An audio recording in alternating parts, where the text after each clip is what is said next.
Sibingelele ebukhosini. Sawona Mlente. Ninjani ubukhosi bami? Hayi sikhona siyaphila njani nini?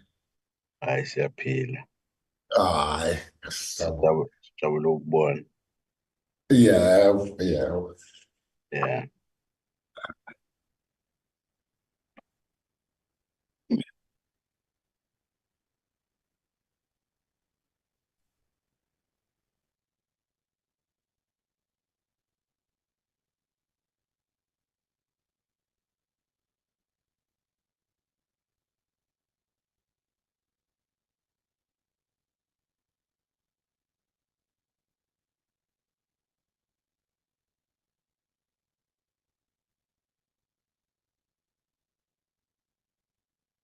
Honorable Tlomelang, good morning.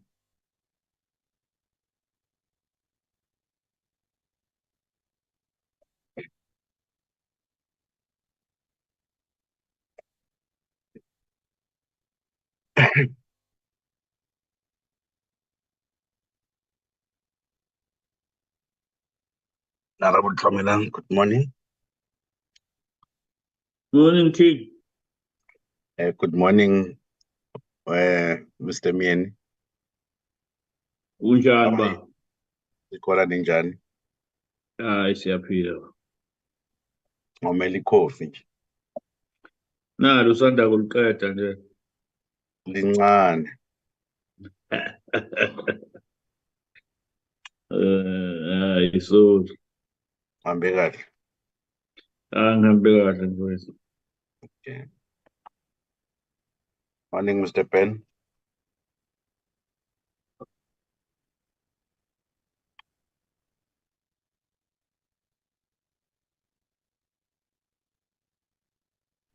Good morning, gentlemen. How are you? Good, thank you. Just want to get the technology going here. Okay, just test and check whether you're fine. Because it's King. Ne? Yeah, no, I'm good. This is the King that you're speaking with. Mr. Kunene. Yes. It's always good to put a face to the name. Yeah. Okay. Okay, we'll switch on your camera once we have started then. Okay. Maybe yeah.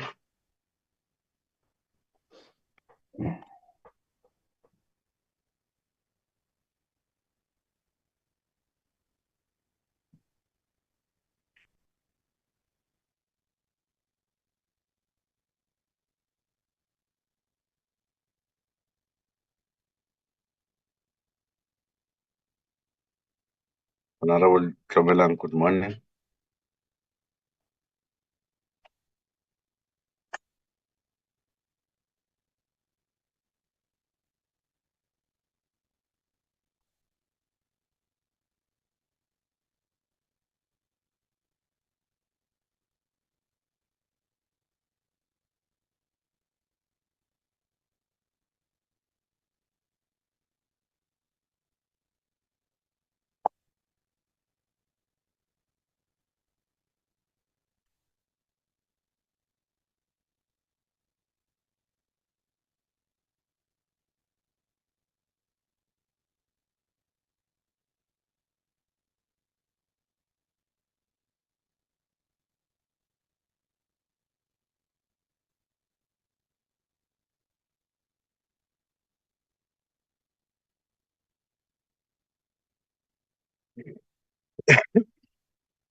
Good morning, everybody. Good morning, Mr. Jacobs. How are you doing? I'm good, and yourself? Good. You'll let me know when we have a quorum. Let me just greet all the members, all the honorable members on the platform. Honorable Whoop, Honorable Tlomelang, I greet you. Honorable Mayeni, I see Honorable Hendricks. all of you, and greetings to our guest. We will start shortly as soon as we get a quorum. Mr. Kuneni, you'll welcome. Yes, I'll inform you. I'm still trying to track them. Okay.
Mr. Kunene, I see Honorable Lubengo is looking for the link in the PC WhatsApp group.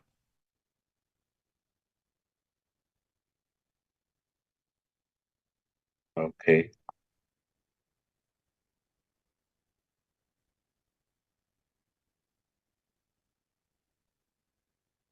She's joining. Okay, I think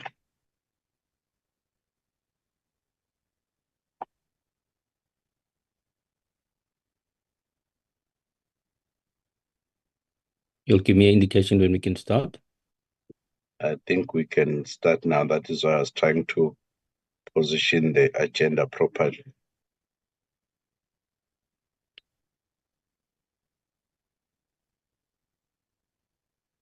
Can you see it, Shai? I can see the agendas. Okay.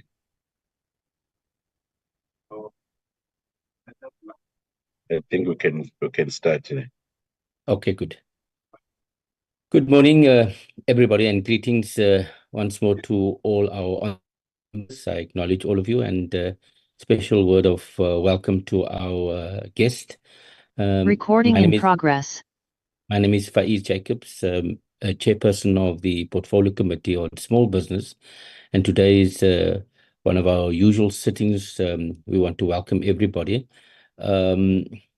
Let's start with still a moment of silence. Yesterday we had a memorial and a message of condolences to our late chairperson of this portfolio, Comrade Violet Sizuela. So if I can ask your indulgence, and let's all have a moment of silence. Thank you.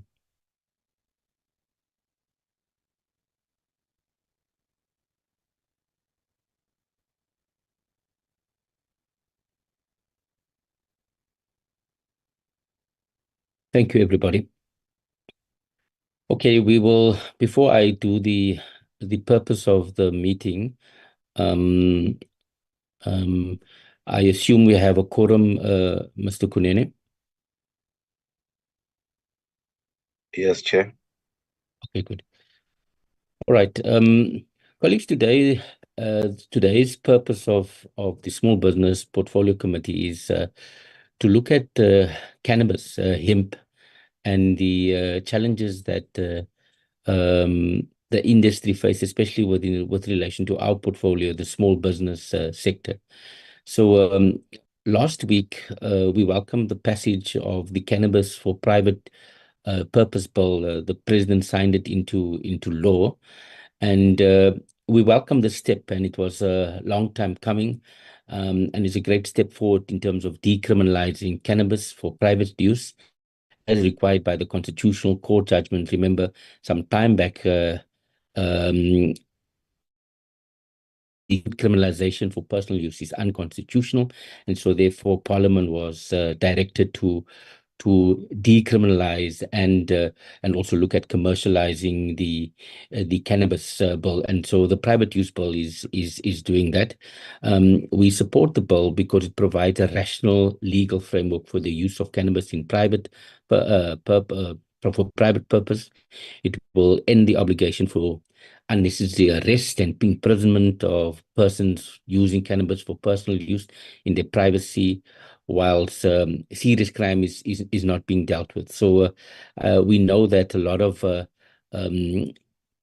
young people, especially from historically previously disadvantaged communities, were having criminal records because of cannabis. We also recognize the use of the Rastafarians for using it for religious practice.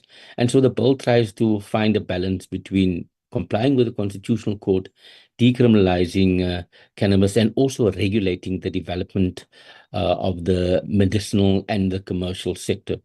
I think decriminalization will help a long way, and removing this industry from the control of criminals and syndicates, and also will provide needed jobs and also useful medical, commercial, and industrial good for cannabis and hemp in particular. There's variety commercial products that we use hemp and cannabis for: the medicinal, clothing, construction, manufacture, and all other legitimate uses. So the bill that has been passed by the president helps for this, and also the master plan has been developed. So with that context, I'm sharing that today's session is where we're going to listen to presentations from different industry leaders, representatives of industry. I think the first presentation will talk to some of the opportunities and challenges in the cannabis.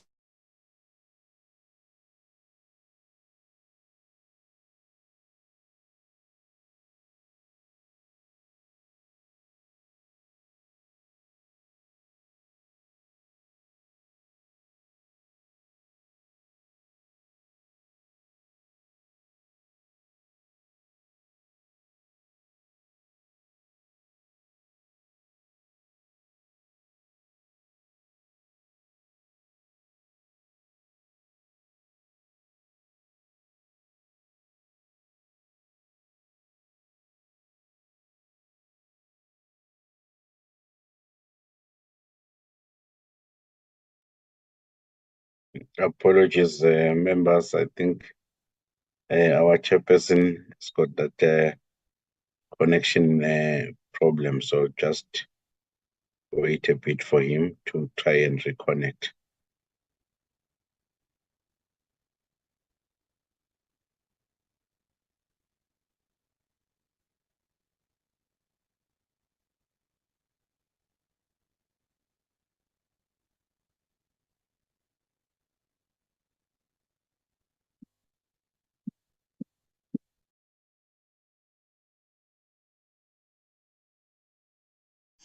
Raki? Hello, hello, ma'am. Morning. My Yeah, apologies. Oh, it's break. All right. yeah. Yes, my apologies. I got cut momentarily, so I'm not sure where I stopped, but I was doing the briefing. Just to conclude on the briefing of the South African Health Products Regulatory on the licensing process, and also how the process will be eased so that everybody, including small businesses, can be part of the process. So those are our engagements for today. With that, I want to welcome all the members again, and I invite members to actively participate. Hopefully we'll have engaging sessions and we'll learn, and also get industry leaders to educate, and also we can ask oversight questions. So with that as an introduction, I want to invite Mr. Kunene to do quick roll calls and apologies. Thank you, Chairperson. Chairperson, in the platform here, we've got Nkosul Tuli, Honorable Mieni, Honorable Tromelan, Honorable Hendricks, Honorable Mula, Honorable April, Honorable Lubengo, and then I do have apologies from Honorable Kruger and Honorable De Villiers. They send their apologies in writing. And then on the side of the visitors, we got a rep from Hemp for Life by the name of Mr. Ben, and then we also have Dr.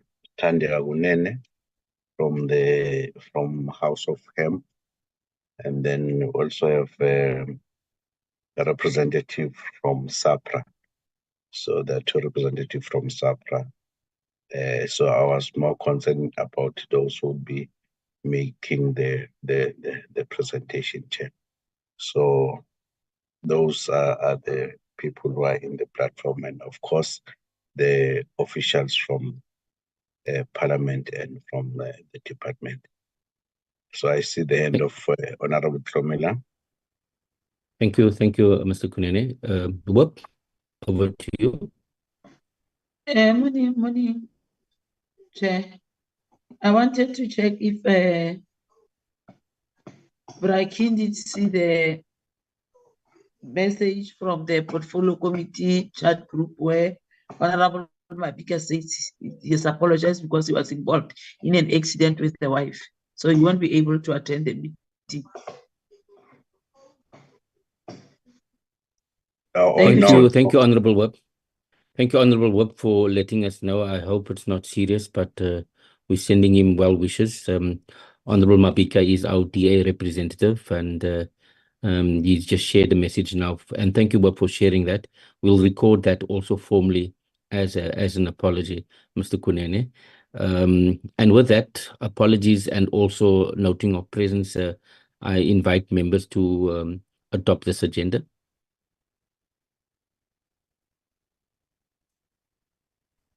Chairperson, I move for the adoption of the agenda.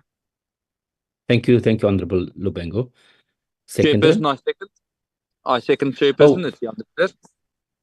Welcome, Jan. Thank you. Second. With that, members, we want to be as business-like as possible, and we'll start with the first presentation. Our representative from Hemp for Life, the floor and the platform is yours, and we'll give you sharing rights. Welcome.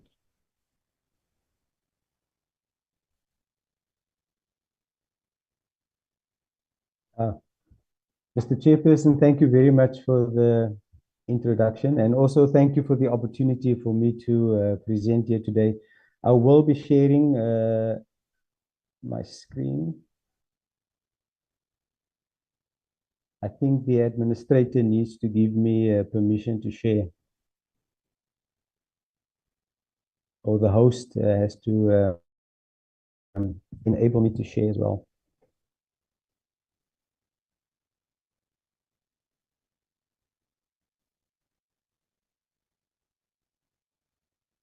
Yes, Mr. Ben, I'm trying to. Oh, okay. To do that. I don't know why it's not showing me that.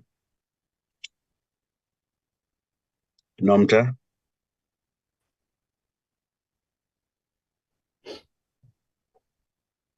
Hi, Becky. can you try to make Mr. Ben, to give Mr. Ben sharing right to make a co-host? Okay. Because I see he made me a co-host. That is why I can't. Why are you a co-host? Okay. You see him for life, yeah. There you are, Mr. Ben. Yeah, perfect. Thank you.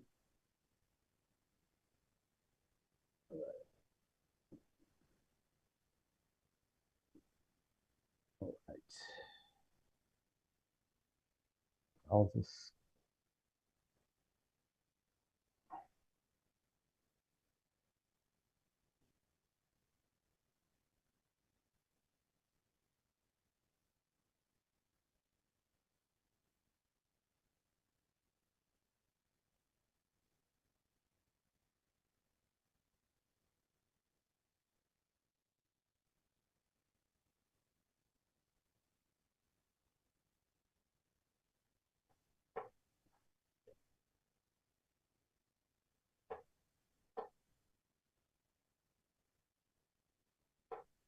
Okay.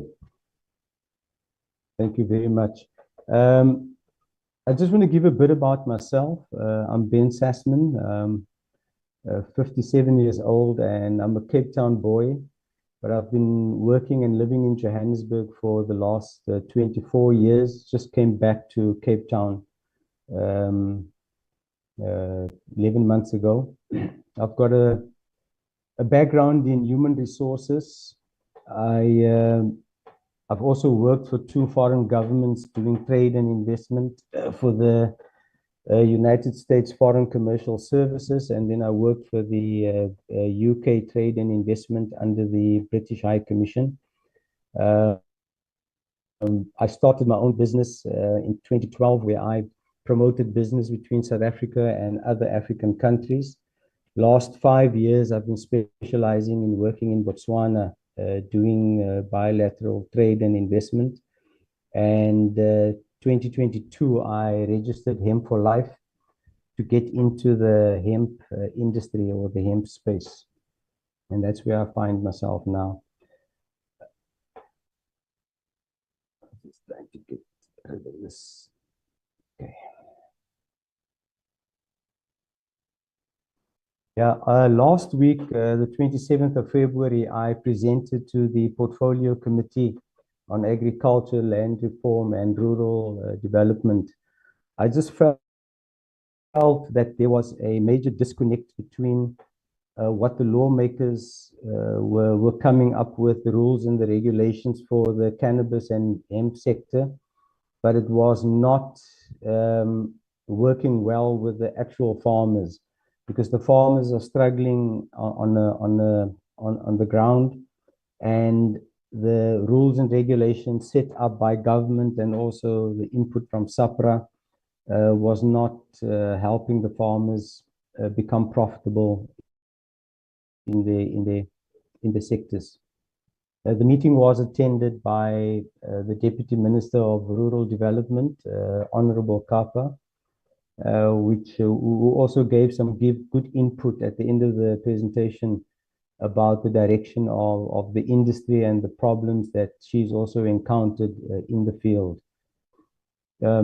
I know we've got SAHPRA online here and some other participants that knows the industry, but I just wanted to explain the difference between cannabis and hemp. People need to understand it's 2 different plants, it's 2 different sectors, 2 different industries, even though they're regulated under one umbrella. If you have hemp and cannabis plants together, they both look the same, they feel the same, and they also smell the same. To the untrained eye, it's very difficult to tell them apart. Personally, I can tell you if it's a male or female plant, but just looking at a cannabis and hemp plant, they both are the same. The only big difference between the two is the THC levels in the plant, which is the tetrahydrocannabinol. Now, THC is when you smoke cannabis and you get the high.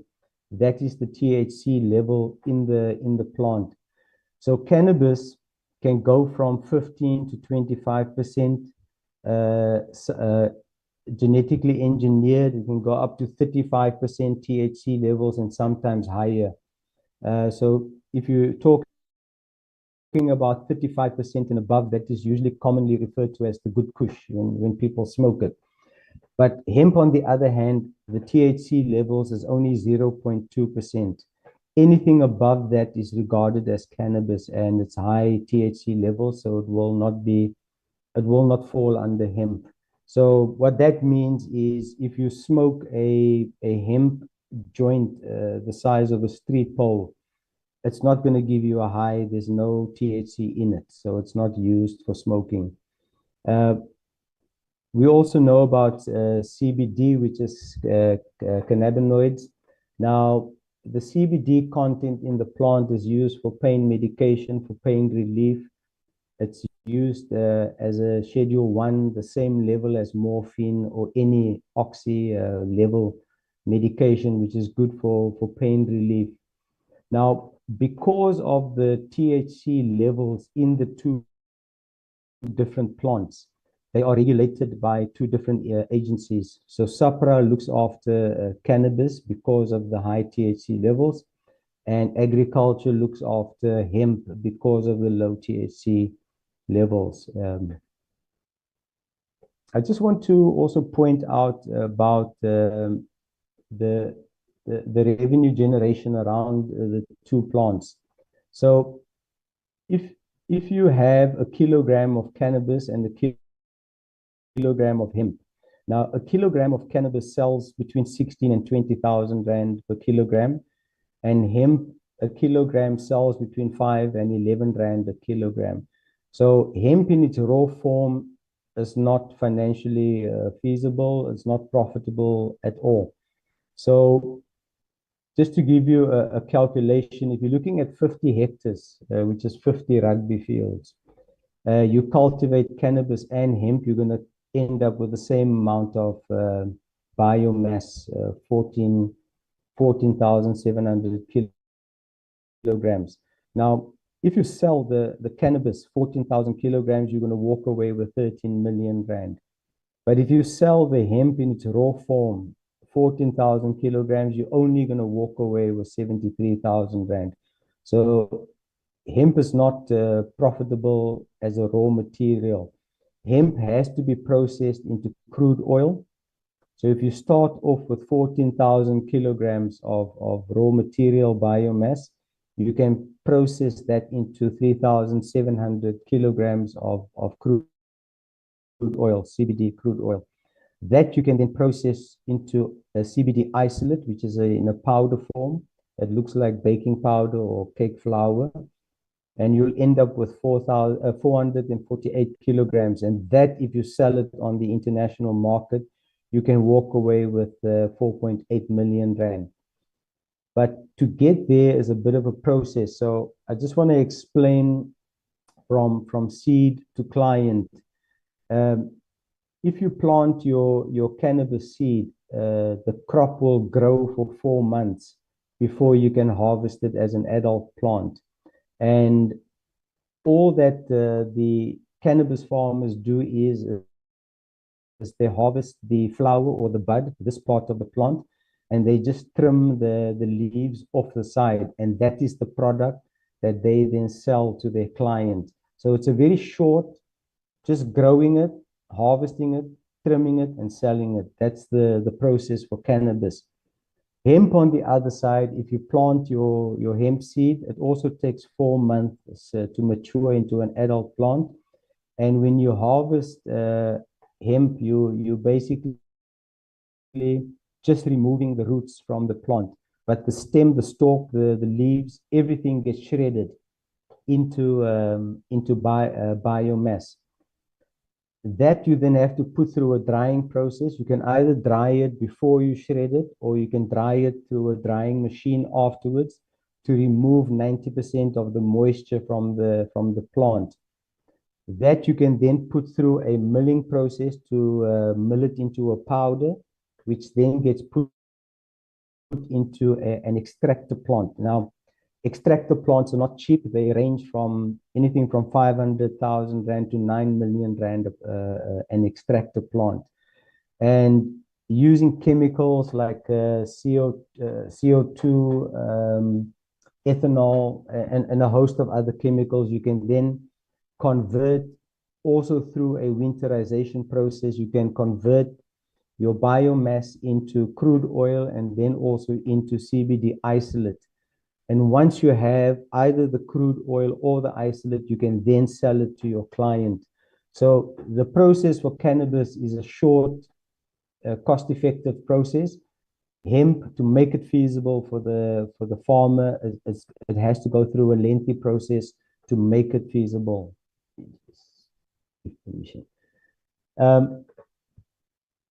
The Department of Agriculture has issued over 371 hemp permits to people like myself that has a hemp permit. SAHPRA, the last time I checked, has 102 licenses which they've issued to applicants. Now, the process is very similar. The requirements are very similar, but SAHPRA is a more costly exercise for farmers applying for licenses. I just want to touch on what the politicians are saying. Everyone, all the premiers and the MECs wants their province to be the cannabis or the hemp hub of South Africa. So these are just some articles I pulled off the internet where the Premier of Gauteng wants Gauteng to be the hub of South Africa. The MEC of the Free State wants the Free State to be the capital for South Africa. Western Cape, the same. Eastern Cape, Gauteng. All the premiers and the MECs, even the president has spoken about the job opportunities that can be created through the cannabis and hemp sector. KZN also wants to be the main exporter of cannabis. Everyone is excited about the master plan, about SAHPRA, the licenses and agriculture, the permits that are now being issued to the public. But I'm on two different WhatsApp groups with cannabis and hemp license and permit holders. There's a total of 261 members on these two groups. But looking at all the members, no one is being funded by the government. None of the hemp permit holders or the cannabis license holders are being funded by government agencies. Zero of them. My presentation to agriculture last week was about the rules and regulations that's crippling the industry even before it has started. But what I want to do here today is to personalize my presentation from here about my experiences, what I've gone through for the last 2 years. Now, I started looking for funding 2 years ago after I made application for my hemp permit. Now, the commercial banks and ABSA, their reason for not funding me or giving me a loan was that it is a high risk sector. The commercial banks will fund you if you want to do a milli farm or if you want to do potatoes, because that has a track record of 150 years in South Africa. Cannabis and hemp is only 5 years old in South Africa, the legal industry. And for them, it is a high risk sector, so they cannot and they're not prepared to fund or give loans out. I also applied with the Free State Development Corporation, and in 2022, they told me that the budget has been depleted. I submitted an application in 2023. I was once again told the budget has been depleted. So hemp is not something that they look upon favorably. The IDC, I had Zoom meetings with them. I also had a physical meeting at their offices in Sandton. They do not fund startups. They're also very cautious about the laws and the rules and the regulations at the moment. They're waiting on certain developments in government before they can consider funding the sector. They also asked for a 50% project owner contribution. So that what that means is if you apply for 40 million from them, you need to contribute 20 million from your side. And if I had the money, I would have started my project on a smaller scale instead of asking for that amount of money. Nedbank's answer was that hemp is not, like cannabis, is not a recognized crop in South Africa. So I've spoken to the director of plant protection, Julian Jafter. Agriculture is also trying to get hemp to be recognized as a crop, like mealies and any sugarcane is recognized crops. So because of that reason, Nedbank also declined my application. Land Bank, on the other hand, I had some good results with them. They came out, did an assessment of the farm. They were happy with the value of the farm I wanted to buy. But they declined me because the projected revenue that I had for the business was over 50 million a year. Now, I asked Land Bank to show me their internal documents or their policies that states they cannot fund a business that's going to generate more than 50 million a year. And they said they cannot send me that information. It's internal and it's for their eyes only. So, which made no sense to me that a business that's going to be that profitable, they were not prepared to help purchase the farm. I also was declined with the DTIC, specifically the Black Industrialist scheme.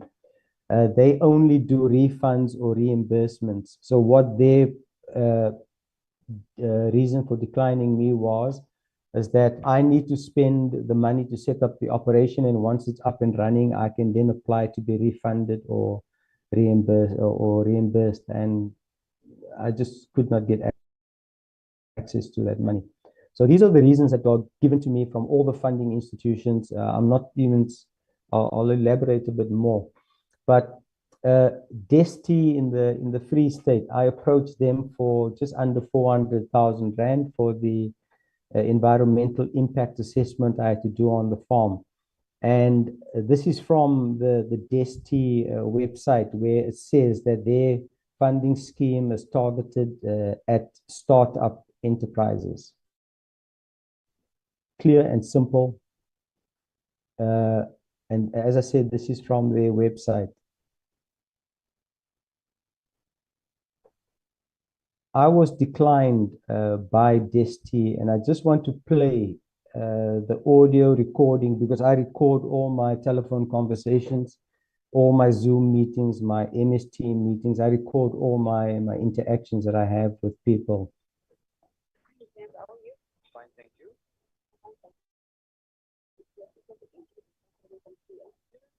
How you do? That's good, man. Dying to speak to you.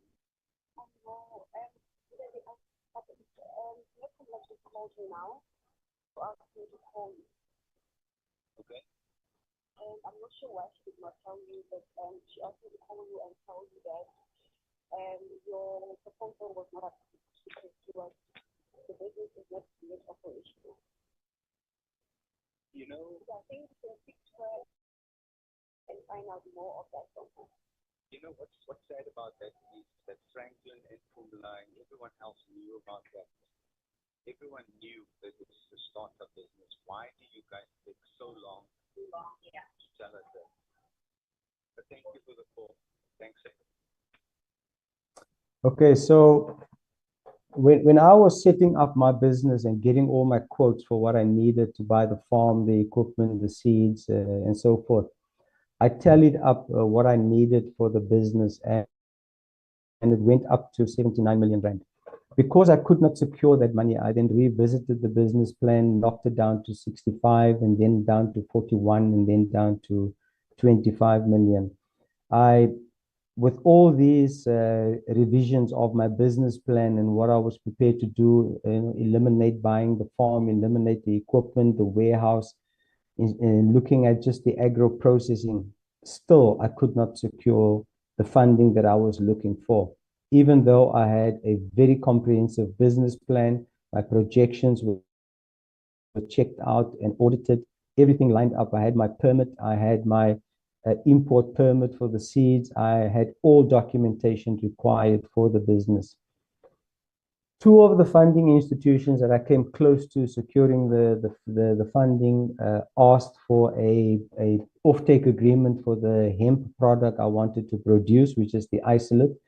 And also they wanted an offtake agreement for the vegetables. The reason I wanted to cultivate a variety of vegetables on the farm is because hemp is a seasonal plant, and the 235 strong labor force that I was going to employ on the farm would have had to go home for a few months and not work during the winter period. But if I planted vegetables, I could have kept the labor force working throughout the year, generating a salary for themselves. So I've secured a client for the hemp in the USA, and I also secured a offtake agreement for the vegetables I was going to cultivate. But the third thing that was required by Land Bank and the National Empowerment Fund was a water license for the farm. I applied for a water license for the farm. I completed phase 1. Phase 2, water sanitation came out to the farm, a team of 13 people. They checked out the boreholes and where I wanted to build the mini dam wall, which was 4 by 12 meters, and where I was going to extract water from the Vaal River. They came to do that inspection and they were happy. And they sent me the requirements for phase 3, which is the final phase, which I had to submit all these analysis reports and so forth. When I approached the 3 consulting firms that could do these reports for me, the quote that I got was 886,000 rand. There I was, excuse the pun, but I was dead in the water. I could not secure this money from any of the funding houses or the commercial banks to secure the water license for Land Bank. And when they discovered the profitability of the business, because of that, they declined my application. So I just want to run you through all the funding institutions that I approached and my communications with them. I'll keep it brief because I know I've got 35 minutes. My first appointment was with the Gauteng Growth and Development Agency. She was a very informative young lady, very professional, and she pointed me in the direction of agriculture, where I invited Mr. Anthony Moloto to come to the farm. And Anthony and his colleague came to the farm. I gave them a tour of what I wanted to do, and I gave them a PowerPoint presentation about the business.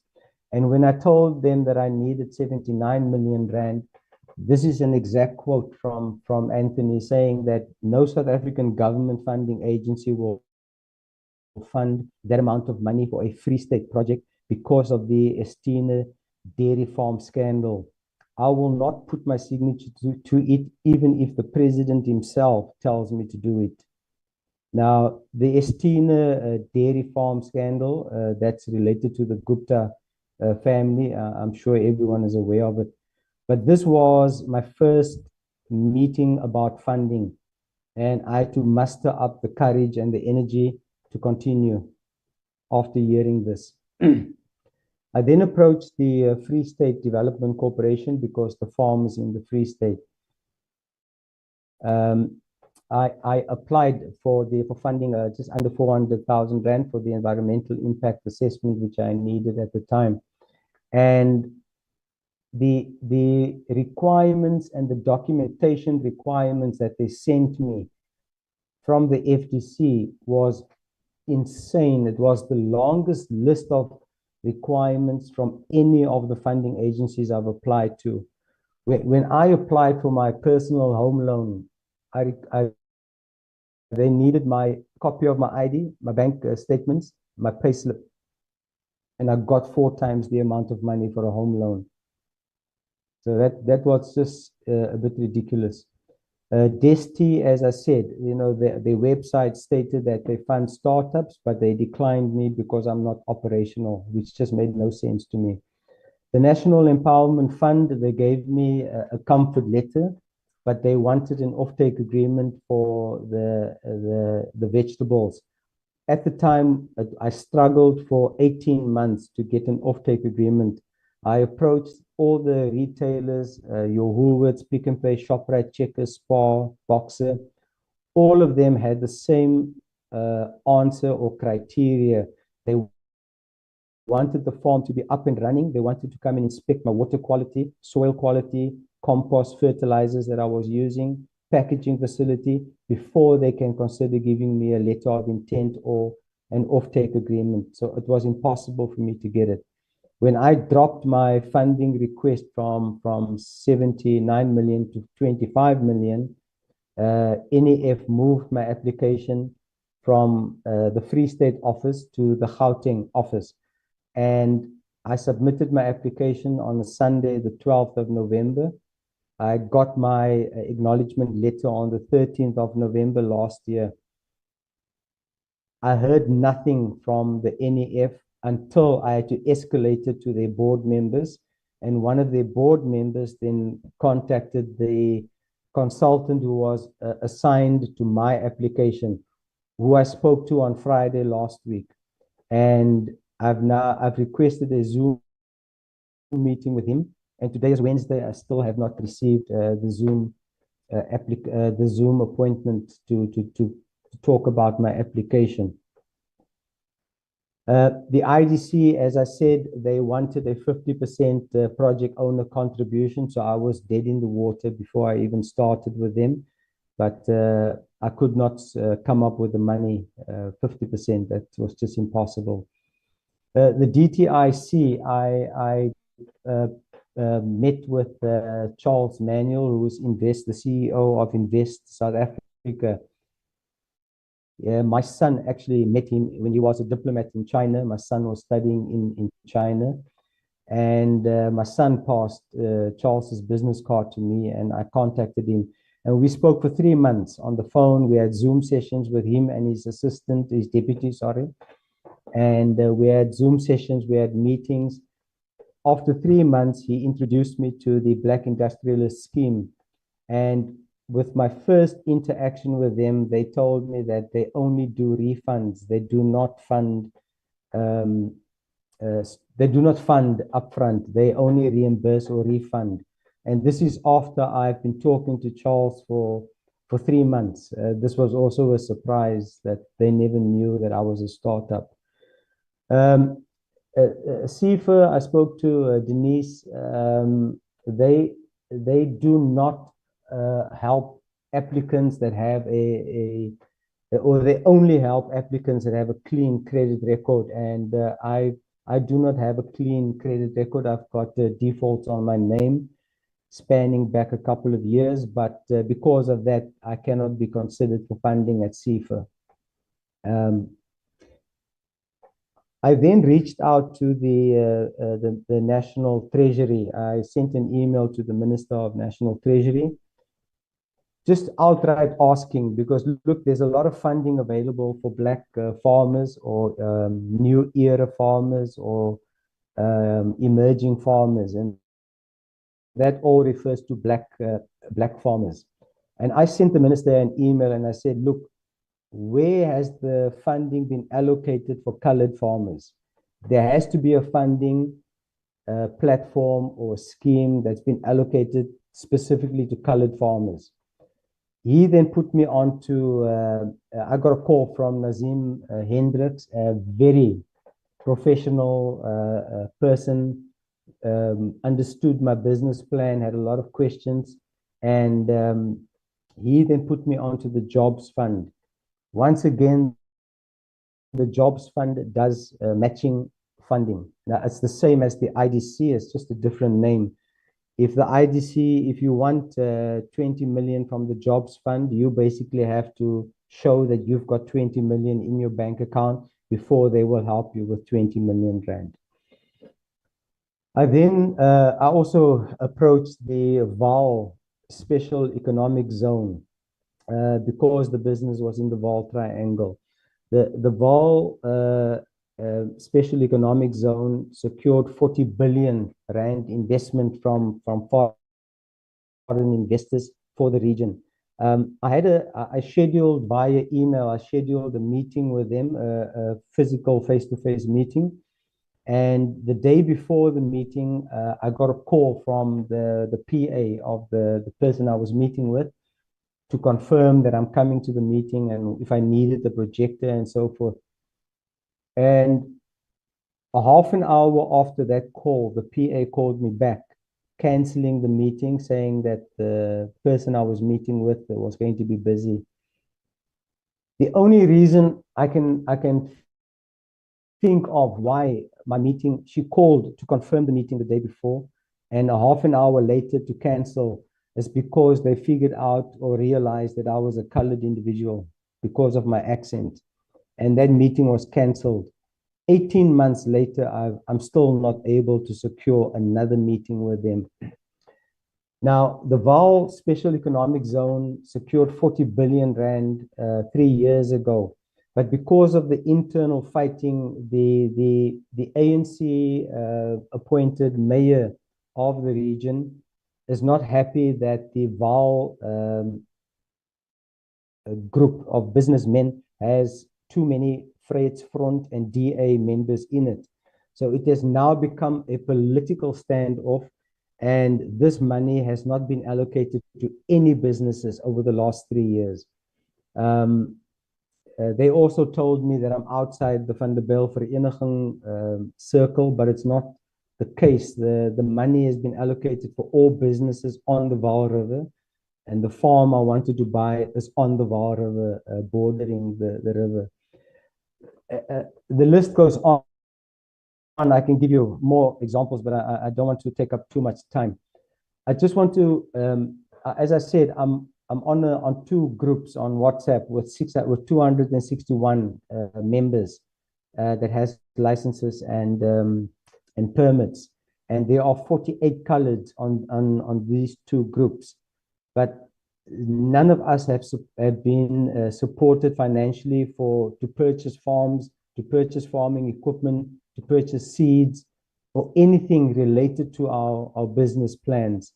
You know, the population is made up of 60 million South Africans, and there are 5.6 million colored people in South Africa.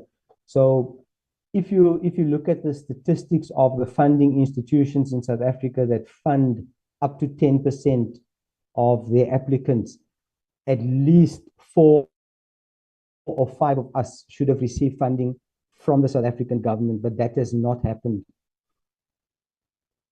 The money that I wanted to secure was to purchase a 285 hectare farm, and this is the Vaal River over here. So the farm is bordering the river. I wanted to build a 1,600 square meter warehouse on the farm. I wanted to buy a 8.5 million rand extractor plant in China with a drying plant to dry the hemp biomass. The seeds I wanted to import from California, 250,000 seeds, 850,000 rand for these seeds.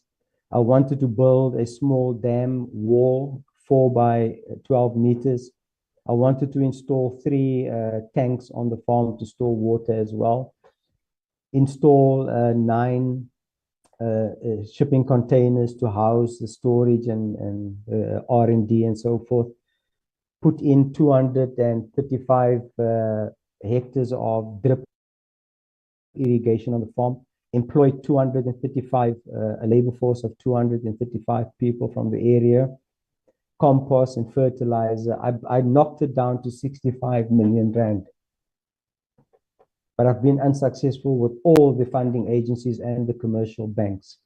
Now, I've secured an offtake agreement with a client in the USA for my end product. Now, this client wants to buy 800 kilograms of isolate per month from Hemp for Life. And they are prepared to, the price we agreed upon was 620 US dollars per kilogram, which equates to 11,700 rand per kilogram. That's what makes it profitable. The only condition that they have is that they want me to send them samples. They want to test it in their labs to make sure that it is a purity of 99%. Now, the extractor plant that I want to buy in China guarantees a 99.7% purity. So with this offtake agreement that I have with a client in the US, and I've got all my ducks in a row, comprehensive business plan, audited projections for the income for the business. With all of this, I still cannot secure the money. This would have been a monthly revenue generation for my company of 9.5 million rand minimum per month. And yet I cannot secure the money. So as a colored person, I'm very sensitive to race equality or equality and diversity in funding or in banking institutions or in any of the sectors in South Africa. We can stretch it to employment and so forth. But the exemption or the isolation of colored people not being funded with ridiculous reasons for me being declined, this has to be addressed and looked at by government, by the different portfolio committees that has the clout to do something about it. But thank you very much for my time. I appreciate it. Thank you very much, Mr. Sussman. We listened very attentively to your story, and I think I personally, as a chair, have a good sense of where you're coming from.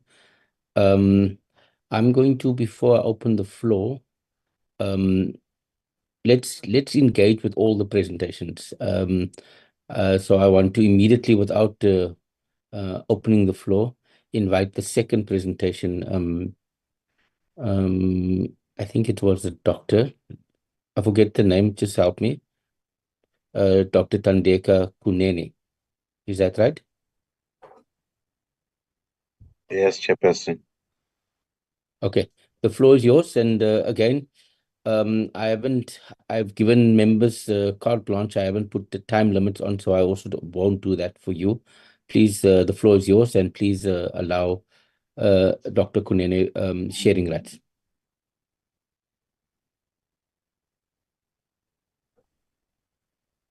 Namta, can you do that?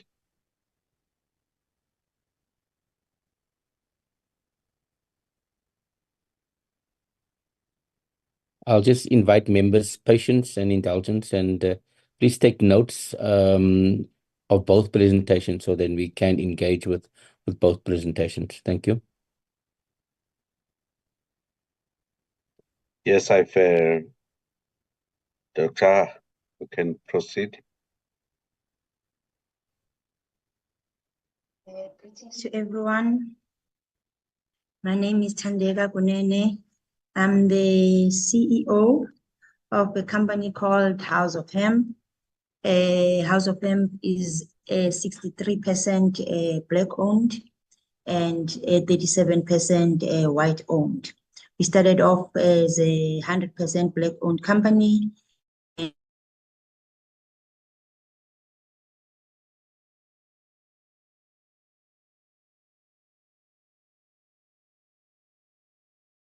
When I was 14, I was the cannabis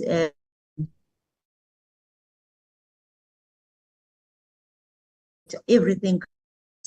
And by the time I was 28, to make cannabis my life. I've got a vision about how can.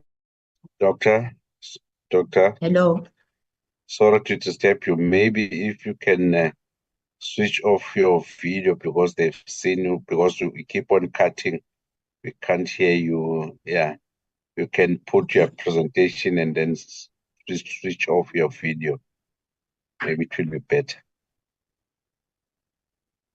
Okay. Let me try that. Can you see my presentation? Yes. Can see my presentation. Okay. Thank you so much for today. Can you hear me? Yes, we can hear you. Please just alert me what you're seeing. You're seeing a first page. Okay. I'm gonna run very quickly. I also have come in the meeting with Mr. Gareth Prince because I asked him, myself and him, we represent the Rastafari community in the President's Pakisa Cannabis Steering Committee. He's a legal expert, and there's I'm going to bring him in one or two places around possibilities. So the most important thing is that there's an international gold rush, and in terms of cannabis, and South African policymakers, including the Small Business Development Department, is trying hard to create a process of reforming the laws. Okay. Opportunities. I'm going very fast here. The first opportunity is the growing. It takes 3 months to grow. There's the timeline. All those are pictures of small farmers. Most of them are in cooperatives, seed handlers in rural parts of South Africa. With the ARC, we've come up with 42 operational steps of how to. Are you all okay? I'm hearing someone. Can I continue? Just hold for me, Doctor. There is a African hemp fund scout. Can I ask you to please mute? We are listening to presentation, so you are invited to observe, but please don't disrupt my meeting. Please proceed, Doctor. Okay, and as you can see from all those is people who work with the ARC and Department of Agriculture. They've trained, so there's a lot of opportunities to grow hemp in 4 months. On the other side, there is the opportunity to grow nzangu also in 4 months, and we basically in South Africa know how to grow this. And then I just wanted to take you very quickly. You'll have this presentation just to see the things that we've unearthed over the years. We have to do pre-gate processing. We have to clean the seed. All of these are opportunities. We have to do the curing of the flower. There's opportunity to extract the flower. If you look at this slide, it shows you at the bottom all the industries that have got opportunities right now. Dr. Kunene, may I invite you to take your time, relax, take us through this process. Not all of us are knowledgeable, and feel free, we have time. So as the chair, I want to encourage you, don't rush us, because we also want to learn and we want to understand. So take your time. Okay, so when we talk, thank you so much, Mr. Chair, thank you so much. When we talk cannabis, we're talking both in nzangu and hemp. And I have to talk in those terms because I've heard even up to presidents say cannabis and hemp. It's scientifically incorrect because cannabis includes hemp and it includes nzangu. At this moment, there's no term for nzangu in English, which is high THC cannabis, so we'll call it nzangu. And in cannabis, which is hemp and nzangu, you have 3 main value chains: the seed value chain, the stalks value chain, and the leaves value chain. And in each of them, you would need a extraction of the oil, extraction of the fiber, and extraction of the medicines. And at the bottom, the green, you have all the raw materials, the main raw materials that come out. From the oil, you have the oils, and you have from the seed, you have the oil, and you have the seed cake. And then from the fiber, you have long fibers, short fibers, which are called tow, heads, which is the waste, and dust. All of that can be used. And from it's not leaves, actually, it's the buds. the heads, the flower. You get extraction, which is CBD and THC oils. And all those animal feed, food enrichment, cosmetics, supplements, biodiesel, beverages, textiles, biocomposites, automotives, packaging, non-woven, paper, food, insulation, construction, animal bedding, hydroponics, agriculture, nutraceuticals, roots, health teas, pharmaceuticals, all of them have indicated demand. So we are talking about demand-driven opportunities. That's the first thing that I wanted everyone to be aware of across 18 value chains. Okay, to show you the amount of work we've done in South Africa, we've even developed small scales decorticator. I'm focusing on the small, the rural areas, the poor.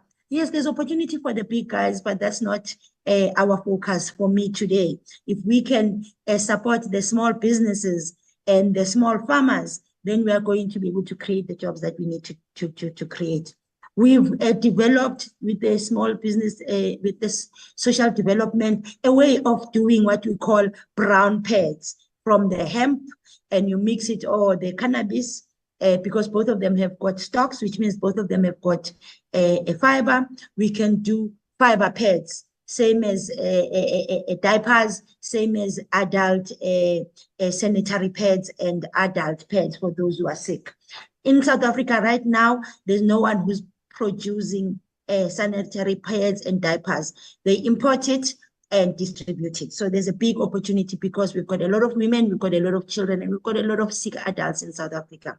Then South Africa, as it is, has got everything that it needs to produce the pipeline. We did it with CSIR. We farmed as House of Hemp. We acted a role of an aggregator. We contracted farmers to farm. We collected all their stocks. We extracted them through the existing SFS factory in Winterton. It's sitting, it was owned by the ITC. It was then sold at auction during COVID, so communities did not know about it. And it was sold to an Italian company. Government spent 170 million setting it up, and they sold it for 20 million to this Italian company who we've engaged. And they've said, okay, we don't really interested in the fiber part. We're interested in the warehousing, and they use the facility as a warehouse. We went to them this year, and they've agreed that we can enter into a relationship with them, because with that facility, once it's because the people of Bergville stopped them from using it really. Because when ITC set it up, it said 25% will go to the community. So Bergville has got a community trust, but they don't have the shares in this because they then sold it. But now the owners, the new owners have said, okay, we understand the socio-economic politics around it. We're willing to sit with you. Once you take the stocks there, you're able to cottonize it. You're able to do car parts with it. You're able to get standard tin and other milling plants to spin it. And then we've got a number of weaving. We did a number, all those fabrics there is what we produced in South Africa from our research harvest. And we did it with a small weaving company in Western Cape. But actually, NAVCOC has got a huge, has just bought a huge distressed company called Governor Africa. Is the biggest textile producing company in the world, and they need about 20 to 30,000 hectares to do that. So we've got all of that. NAVCOC has given us contracts and said, bring your black poor farmers, let them supply to me. I'm not interested in their politics. I'm interested, somebody must walk with them and give them the seed, give them the contract, collect everything, extract it in SFS, spin it in standard 10, and then bring me the herring. So NAVCOC wants the herring. Big opportunity there. 20,000 hectares for their R&D. Each hectare is 5 people minimum employing. There's a first big opportunity. Then, of course, these are the type of fabrics. One is the imported fabrics. Right now, Most of the South African fabrics are imported fabrics, whereas actually all the ones that are printed South African colors, we did ourselves. We've got the capacity in South Africa. And then reality is that it's then bought by many SMMEs, the skirts, the cushions. This bag in the middle here, it was the Fair Lady bag when we were doing research, and it featured, it was sold through the Fair Lady. It featured Fair Lady. They advertised it for 4 years, and it was made in Grahamstown by poor women from scratch. They wove the thing themselves, and it costed 500,000 to the lady there. When we stopped aggregating, the whole thing fell apart because the women who are poor couldn't reach the markets. Okay, and then the other bag we produced in Gauteng, and we got something like 20,000 bags sold to New York every month. America, big, big, big, but you need an aggregator. So as I'm going around, I'm saying, what is the opportunity? What is the problem? The people in the rural areas cannot reach the big markets unless there's a middleman who's an aggregator. I don't want to call them a middleman. Paper value chain, SAPI says he will buy that small little fibers at the corner there, and they sell it to banknotes, cigarettes, but the big guy would be SAPI, would take the fiber and convert it into a doable paper, like this type of paper. Wood, hemp, rice. Wood takes 20 years, hemp takes 4 months. Okay, then CSIR did a lot of work around plastic replacement and non-woven and automotives. They've got the way how to. Problem is, these particular people, we've got a company called Valid. They've got the 4 banks, and they've got 2 cell phone providers who have indicated that they'll buy a lot of plastic replacement, bioplastics. Now, they don't want to be bothered about the whole value chain of how to get the small farmers, the small extractors to supply that, but it's there. That's another big opportunity. Then this, we don't have offtake for it, but there is 1,000 applications on non-woven, the technical. So if you had like SFS again, once you've extracted at SFS, you can make non-woven material, which then feed into biocomposites.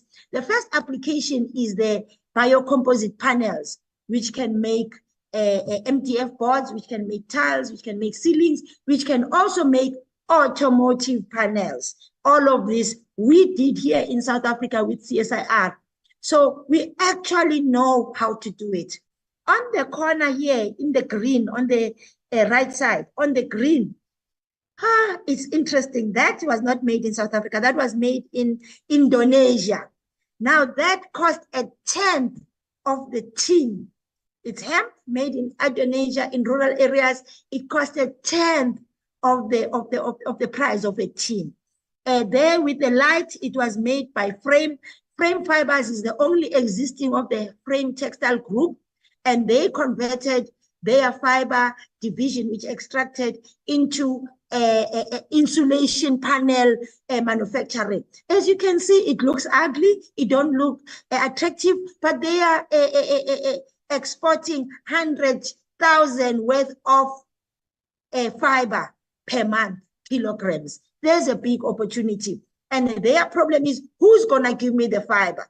So I've showed you 3 pipelines that have got fiber. It's the Frame Fibers, it's the Vital for the bioplastics, and it's the automotives, and it's the NAFCOC. All those 4 have said, give me the supply. Okay. And then this one is all from the internet, except in the right. This is what CSIR produced for Delta Automotives in Eastern Cape. But all of those is all cannabis-made plastics that the world is moving towards. Let us not miss that. What's interesting, German, we sent German our waste, and they came with plastic replacement, all those foam cups, foam, you can use it, put it on the earth, it biodegrades within 90 days. Okay, then the waste after you've used a fiber is the hempcrete. All of that was made in South Africa. What I'm trying to show you, we've done all the research. Why are we not applying? Why are we not getting this waste from our people? The biggest challenge is they cannot do it themselves. They need an aggregator, because whether it's houses, whether it's automotives, they are looking for big numbers. And a small farmer, a small extractor is not able to do it. But on your left-hand side is this what we call a happy shack that we set up in Westville next to mansions. And we did a happy shack that we thought we will sit with rastas and smoke in there. And it's cool in winter and it's warm in summer. And when the big floods happened in KwaZulu-Natal, it never fell when mansions around it were collapsing.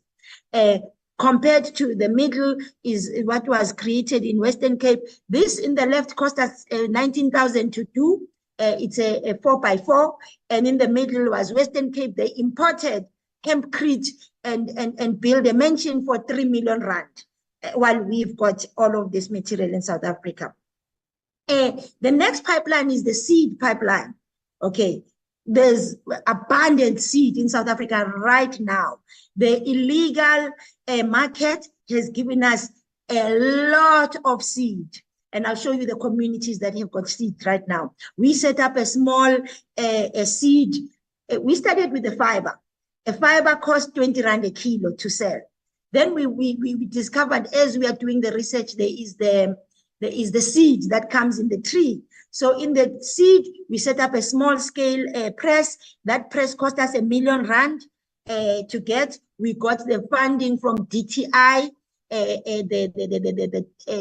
got this IPP program. We got 1 million. We brought a machine from Germany. We set up, you take the seed, you press, you get a seed cake and you get oil. We got 2 main contracts, the one from Nature's Choice and one from Unilever. What happened, the problem there? Government took too long to give us the rights to plant hemp seed here. Now that government has opened it, we've re-engaged Nature's Choice, we've re-engaged Unilever. They want a lot of oil for a hemp protein powder. So there's an opportunity. Then from there, you spin off all the nutraceuticals, okay? I'm talking SMMEs, what they could do, the hemp drink, the hemp peanut butter, the hemp cookies, the hemp, all of that, that is a spin-off. We don't have off-takes for that now. However, the water in every cannabis export that has happened, the water has been, the infused water has been the biggest sell, okay? Because it's safe for children, it gives you energy, and everybody drinks water. And then we have cosmetics. All of these, except for the Body Shop one, were created in South Africa. So we've got SMMEs that already have capacity to do this. What is their problem?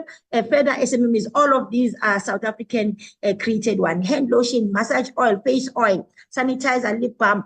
Why I'm presenting them is because I wanted to set myself as the producer of the raw materials, of the oil, of the fiber, of the medicine. Then a big one here is animal care. For whatever reason, South Africa imports a lot of the animal CBD products because all animals love cannabis. And South Africa they spend a lot of money in their animals, and they're importing it right now. So where is the disconnect? Okay, then the big opportunity from Scania is the biodiesel. Just to go back, if you plant in communities that have got toxic land or lands that are eroded, then you cultivate, you have oil, you have flour and stocks, you take it to a reactor, bioreactor. We've got it's owned by Nexa, government in South Africa, and you take it to a refinery. There's a big refinery that was set up in the Eastern Cape, Berlin, that can then produce biodiesel and glycerol, and then from the reactor we get ethanol and gasoline blends. All of what I've showed up to now exist in South Africa. The first people who gave us an offtake was Shell. They said, here's 60 million rand, 60 million liters worth of biodiesel delivered to us. We will set it up in 4 places: Eastern Cape, KwaZulu-Natal, in their distribution places, Gauteng and Limpopo, and we will buy 60 million liters at 11 rand a liter. If you can do it, we will expand it to the rest of the provinces. We thought, wow, we started with beds. We did a biodiesel sample. It passed all except 2 of their tests, okay? Again, we are having problems because we are producing it with DTI. They've got a small little production R&D in Limpopo, and but nobody is funding it, so we are doing it ourselves. Then, while we are working with Shell, boom, we got a call from Scania. They want 480 million. Now, I want us to take a break here and think. 480 million plus Shell 60 million plus Amsco wanted like 24 million liters, 2 million per month for their military vehicles. We're talking something like 600 million liters of biodiesel. That needs 600,000 hectares. I just want us to take a breather there. We've got a demand for 600,000 hectares multiplied by 5 people minimum. Normally 10 people per hectare to harvest. We can do this. We've got all the capacity in South Africa. What do we need? We need an aggregator who will secure the seeds, because the biggest challenge is the seed. Oh, hold on. If you use local seed, you don't have a challenge. So what is the problem? We need government to allow us to use local seed, which already exists in South Africa. Local seed is about 15 rand a kilogram. At this moment, with the hemp permits, we are using international seeds, which are 600 rand per kilogram. It makes it not viable because 3 kilograms gives you 1 liter of seed. So there's a big opportunity with Shell, private sector. Actually, Petro SA has come in, Amsco and Scania, who have said, we will, here, we've got their letters of offtake. I've got them to me. But set it up. I can't set it up. I'm too small. I don't have that gutsy champion who'll tell a Department of Agriculture and the police that, hold on, all the seeds that will be harvested here, we are pressing them into hemp oil. Of course, the biggest problem of Eskom now is biodiesel. I have not included Eskom in this 600 million liters that the private sector has signed in. I want to tell you something else. Scania has said they will put some of the contract finance if we can sign it.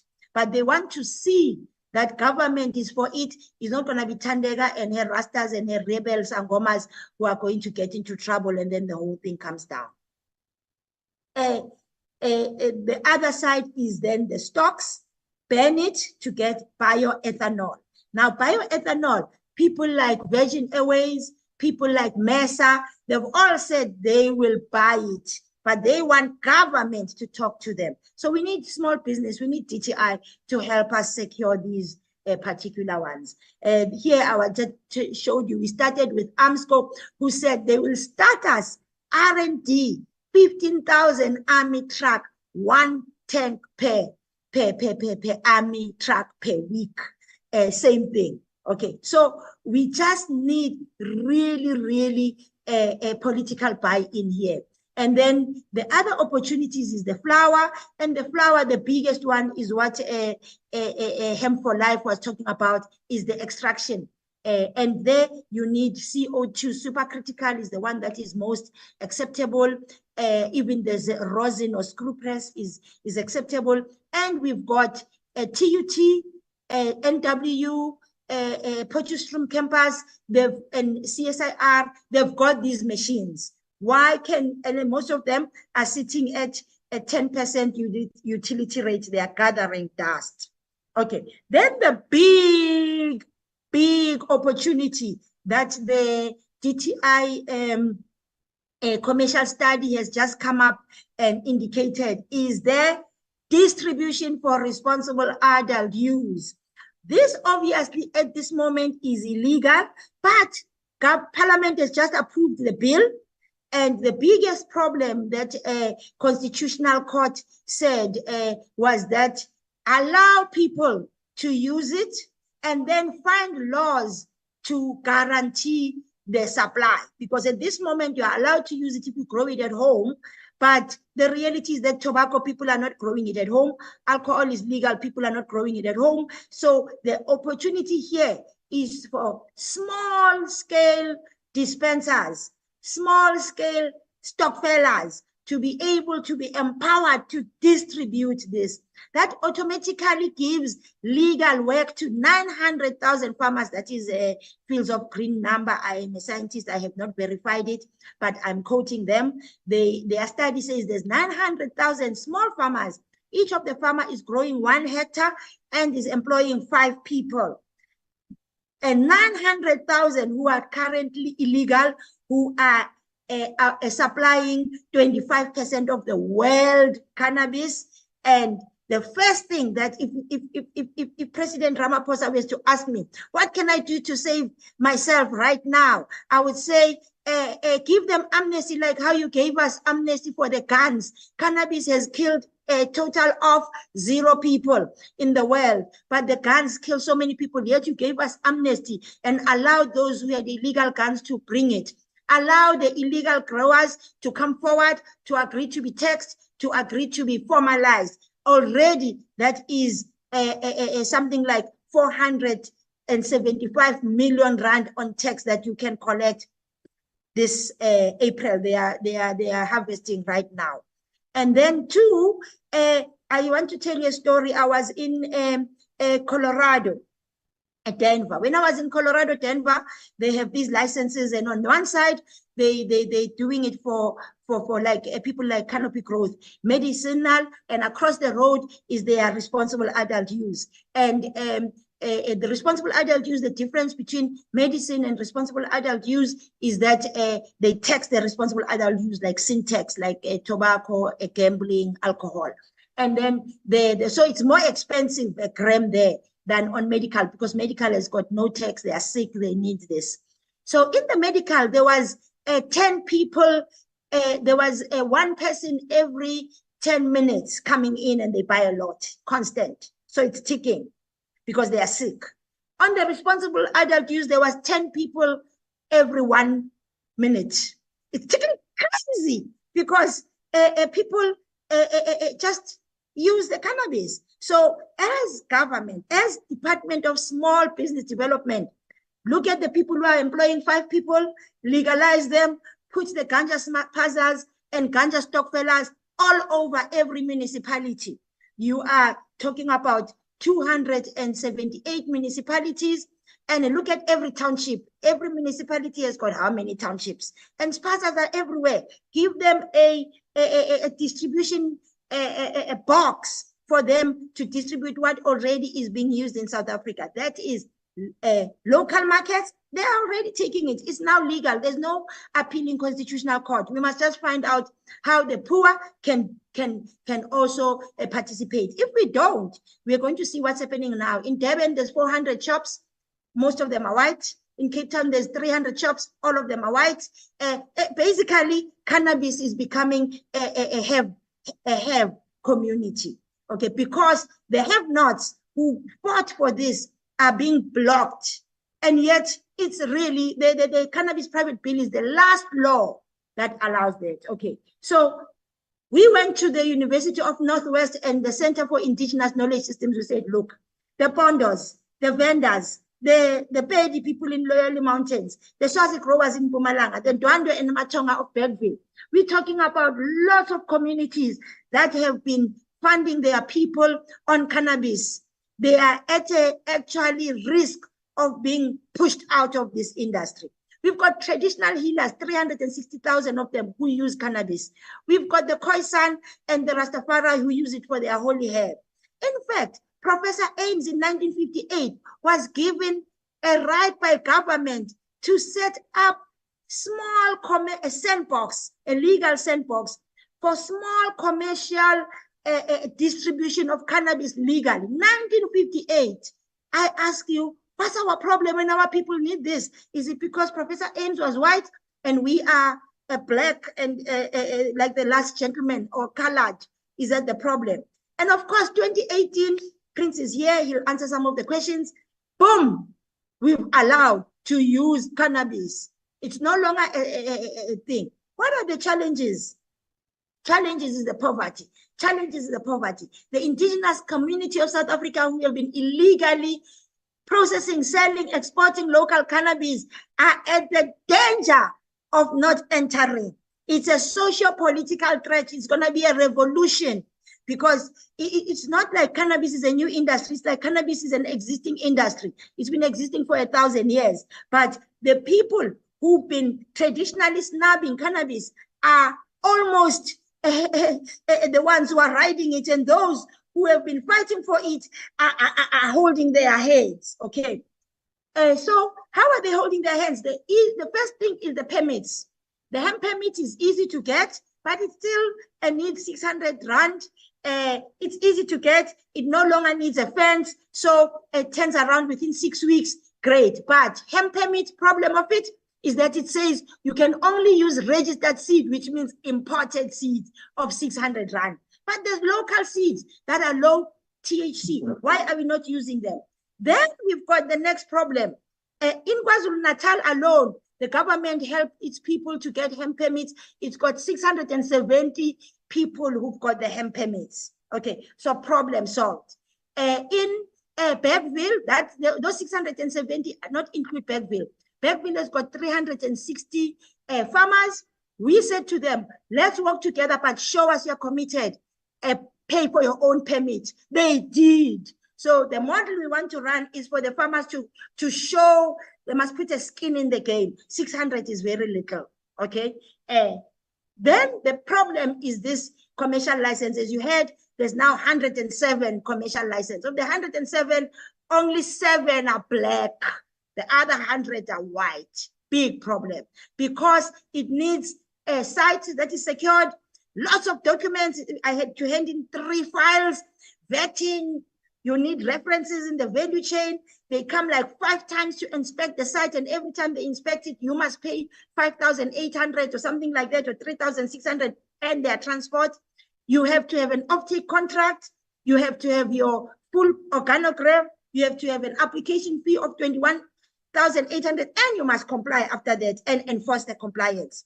Most people cannot afford that, because the site alone needs you to, the minimum site that the white companies have put, it's about, the minimum one was a 5 million one, average one is 20 million, and myself, I operated from Dube Trade Port, which is owned by government, and my particular one, they spent 250 million setting up, okay? And it cost me 278,000 a month to rent.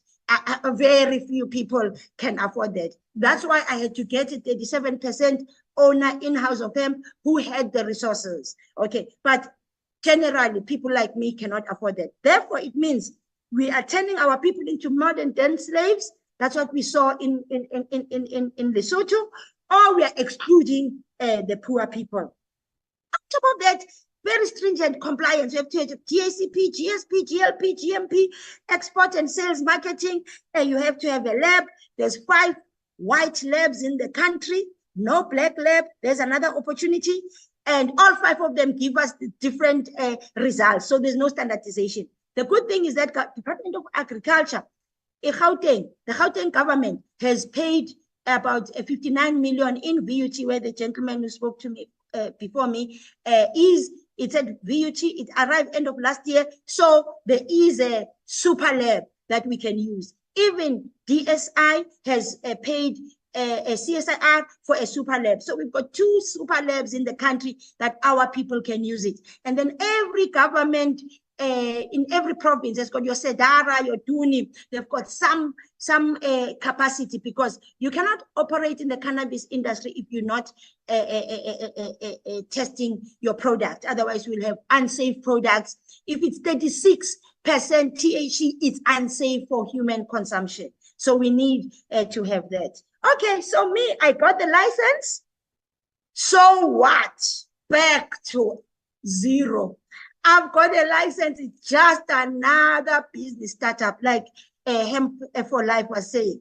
I am really at stage 1 after I have a license. And what do I have to do? I have to move to stage 2, resource acquisition. And these are the success factors for you to be able to succeed in entrepreneurship. I did an applied maths process on entrepreneurship. Human capital.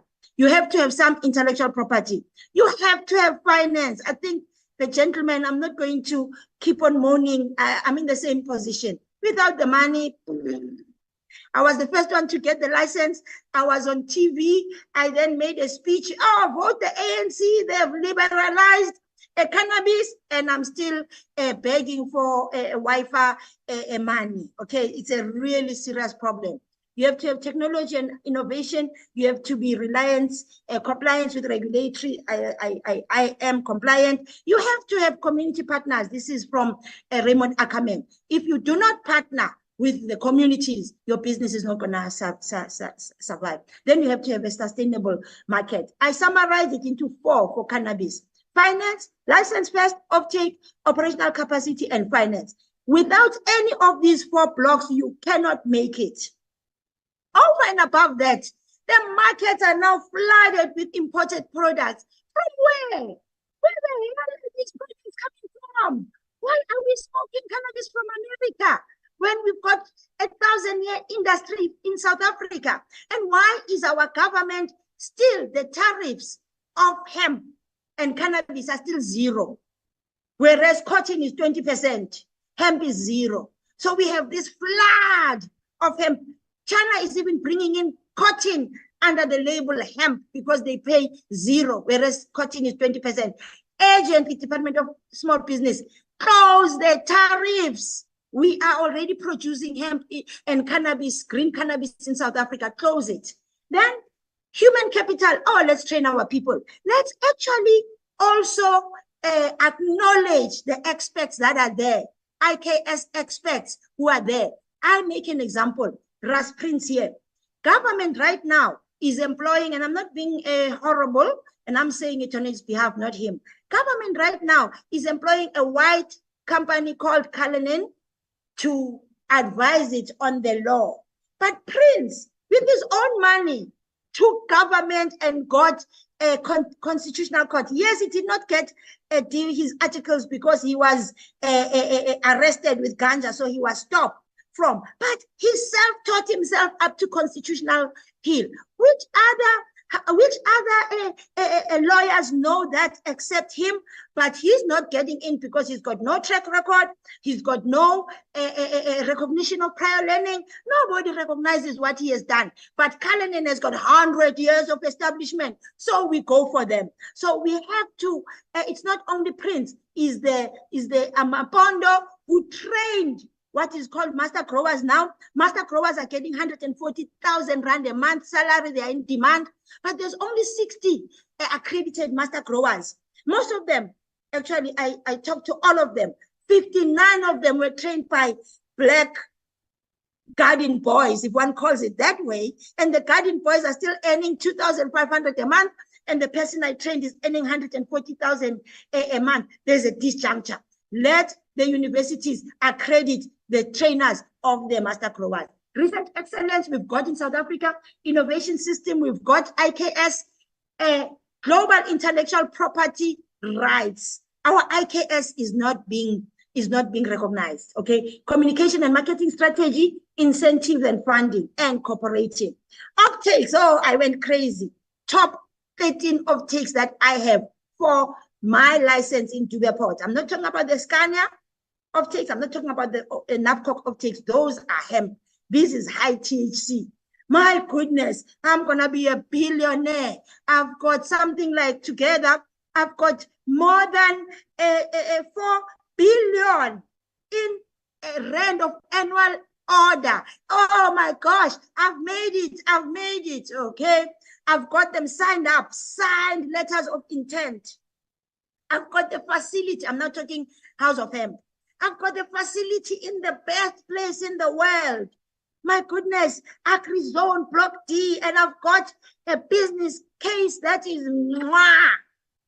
And I've got my strength, opportunities, weaknesses, everything is going for me. I've got my financial summary, it's everything with my quotation, everything. 3 quotations, I've done it. I spent a lot of time and I paid a lot of consultants to help me focus that, oh, in year 5, I will be making like 160,000 US dollars per annum in profit. Okay. I've got market, I've got a strong proposition, I've got a timely opportunity, I've got the right team. Oh my gosh, I failed to raise the funding. How much did I need? I started like the gentleman before. My business plan said I needed 150 million. I ended up reducing it to 50 million. I've got 3 hectares. So I'm going to do 1 hectare each, and then 1 hectare will give me SAHPRA. I talked, and then they're too small. Small business, they said there's a cannabis sector support program. They made me present in many places. From the time it was Minister Zulu, I went everywhere with her, took pictures. Yeah, it's happening. No money. ITC, they said I needed 50% at least. I don't have security. DTIC, they said I needed a sensor PE certificate. They're still going to come back to me. And that sensor PE certificate needs me to pay someone 5,000 rand for it. And this person looks like he's a hustler like me. So I'm scared now. NEF, no response. KZN, Editia, they've shortlisted me, but they told me they can only give me implements. And it's taking so long. My application went there June last year. KZN, Department of Agriculture, they've shortlisted me. They can only give me inputs. To the pot, finally said, you know, we realize you paid 20 million rand worth of rent. We will come and renovate the facility in the new financial year, because I'm not raising money because the people, I started with private sector, venture capitalists. They said, I cannot give you 150 million to renovate somebody else's facility. That's why now I've got to go to development finance. Recently now, after 4 years, I was the first one, 2019, 4 years. This March actually is the 5th year, sorry. My white partners have come to me and said, Thandeka, listen, shrink by 80%, end up at 12%, and we will put the money. But we don't want none of you blacks here because you don't have good enough skill. You are not the right skin color. You don't understand how to run business. You know, and also you're going to bring a lot of poor people with you because I've got this, let's take the poor with us, okay? And now, and that was actually yesterday. And then when I got a reminder for the presentation, I was actually in tears saying, I started 100%, I shrunk to 63%. I'm going to end up at 12% when I've delivered the offtakes, I've delivered the facility, I've delivered the license. I'm an expert in the industry. What is happening? What is happening? So this is my appeal here to you, especially a small business.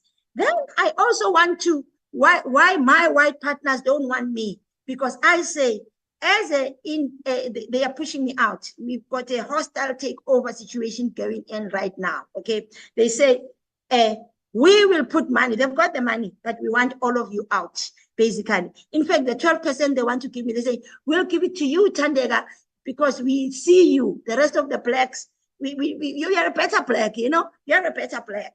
And I said, but all my other blacks have, we've, of this 20 million of rent, because we're waiting for licenses. That's why we paid rent for 8 years, waiting for licenses to happen. We didn't want to be legal. But the other blacks have helped me. This 7 million we put in there, it comes from 37 of us who are poor. They said, no, we recognize you, get rid of the rest, and you keep 12%. Do you know how much you're going to make? You're going to make 4 billion. 12% of 4 billion. You've never touched money like that. Don't be ridiculous. Don't be difficult, black woman. Okay? Then I see, no, it's not only me. Actually, disadvantaged rural communities are not making it here, okay, worse than me. But if we have strategic, purposeful, targeted intervention that allows them to take ownership of the value adding, we can make it. Then how can we make it? We've got, before I go to Sandbox, I want to come here. We have gone to all these communities and we've identified 4 value chains that we must do where there's opportunities for the Black people right now. One is the seed. I'm telling you, the seed in South Africa costs 15 Rand a kilo. The seed in France costs 600 Rand a kilo. The seed in America that is for hemp. The seed in America for cannabis cost $1 cheapest per seed, one seed. And the seed for high THC in South Africa costs 40 Rand per kilogram. It exists. Regulate the seed, register it, profile the South African seed, like Durban poison. Durban poison is wanted all over the country, the world. Is the highest selling cultivar in the world for the last 27 years. But who owns it? Sensi Thread, who's stolen it from the Bergville community, because local cannabis in Bergville is Durban poison, and he has improved it and is selling it for $1 a seed. 1 kilogram has got 70,000 seeds. So we are talking big money here. The next one is the flour. I want to skip the flour a little bit and do the grain. Scania wants 480,000 Rand. Get the people to produce with the local cannabis, hemp, biofuels. And then we have Napcock and Galvano for textiles. We've got China through the, what is it that we do, BRICS, who said they will buy all the fiber we can produce. And Galvano said, no, hold on. 20,000 hectares saved for me, okay? Then we've got construction, we've got paper, we've got a valid with the plastic replacement. They will, between them, the fiber will right now to test it, they will buy 100,000 hectares. The Dr. grain, Kudene, they will buy. my apologies. I just want to get a sense of how many slides do you have left so that we can manage time. I'm almost finished. All right.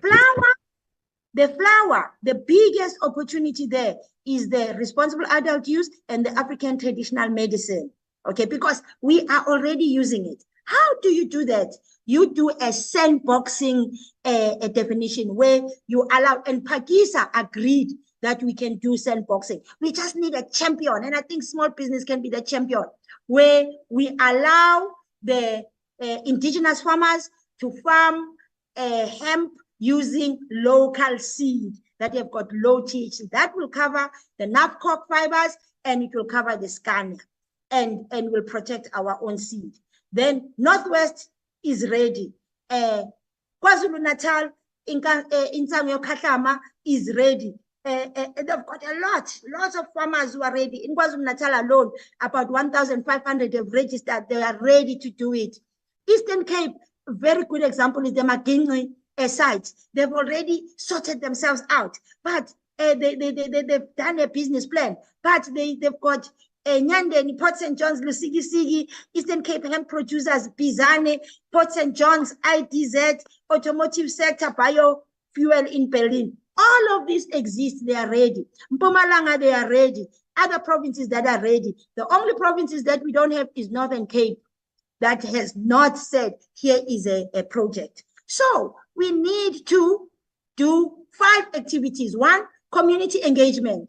What do they need? 2, capacity development, especially recognition of prior learning. 3, let's innovate and do research, including regulatory science and protection rights. We need farmer support. We need SMME development. All of these are in line with what you are doing. Then we operate together. The brown is the seed, the red is the fiber, and the blue is the flower. And we do a collective aggregation, because in one tree, you get all those 3 things. However, And of course, all those, they meet the 17 SDGs. What is really, really needed is a purposeful intervention that gives government what's this, a comfort that this can be legal through a sandbox and that it can be controlled. And if you have an aggregation, and in each of those 6 provinces that I raised, they already have one area or the other that can be the aggregator hub. But it needs to be controlled from the top so that small business, let's say when it was Minister Lindy Wezulu, she was prepared with her team to sit with every province and that small business champions this. The market is there. What we need is a letter that says we can do this, because nobody is prepared to talk to us without such a letter. And some finance to assist our people to secure the seed and to play. But otherwise, to be honest, this 7.2 billion rand order does not need money. It needs political buy-in. So I appeal that this particular portfolio committee must sit with myself and Ras Prince and look at the proposal or ask us to submit it formally. We've developed it. Nobody wants to talk to us. They are all playing chess. Who go here, go here, go here, go here. They are scared. But Pakisa has identified, we are sitting in the steering committee. We need a champion, like how Max Mamase was the champion in the first phase, and them to allow us to do the sandbox. Can you please allow me? I asked him for 2 minutes. Prince must say why the sandbox is legal, because everybody is going to tell you it's not legal, but it is. Professor Ames did it 1958. We did it 1999. We did it 1999. We did it again 2009. It is legal to do a set aside where you say everybody wants to participate. And at this moment, we've got 1,500 farmers who have raised their hands. Let them come, let them register, let them chip into producing, to being part of the production supplier chain, to supply a NAFCOC, to supply Scania, to supply Valid, and to figure out what else do we do with them. If you can allow him, because I'm not legal, but it's legal. So nobody must say, government must not say it's not legal, so we can't touch. The set aside under a sandbox is legal. Thank you so much. Thank you very much, Dr. Kunene. Very comprehensive presentation. A lot of issues, members, a lot of issues, a lot of things to process. Ras Prince, I welcome you also to make a submission.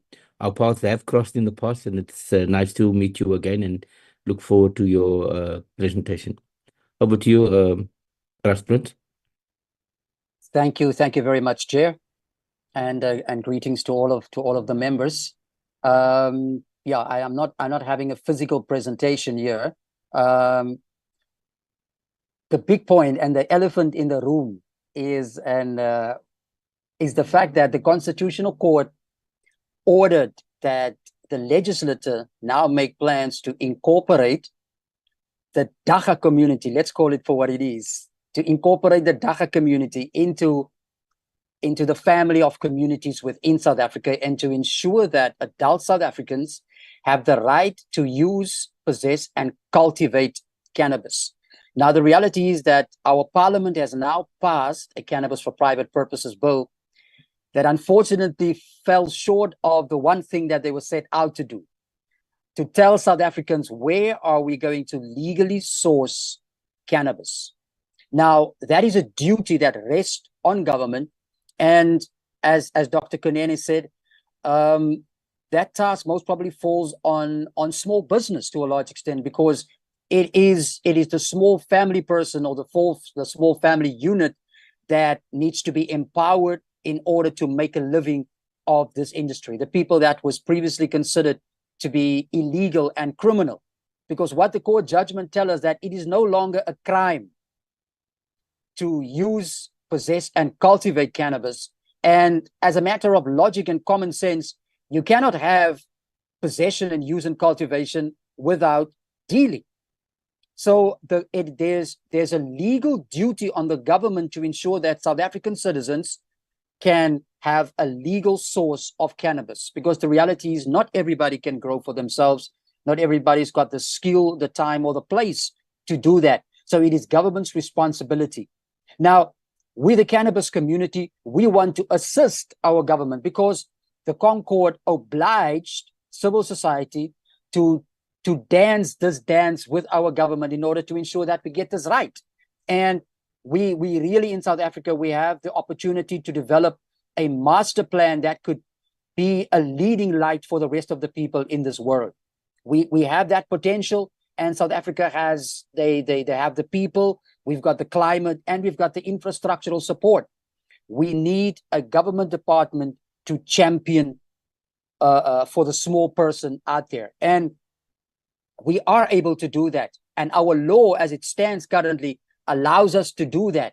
There are provisions under the current Drugs Act that allows the Director General in the Departments of Health as well as Agriculture to adopt a broad interpretation of what it means in order to empower our people. That's in essence what it means. Law is about interpretation, and the government has a blank canvas to a large extent. There's nothing in law or in international law that prevents us from working with our people.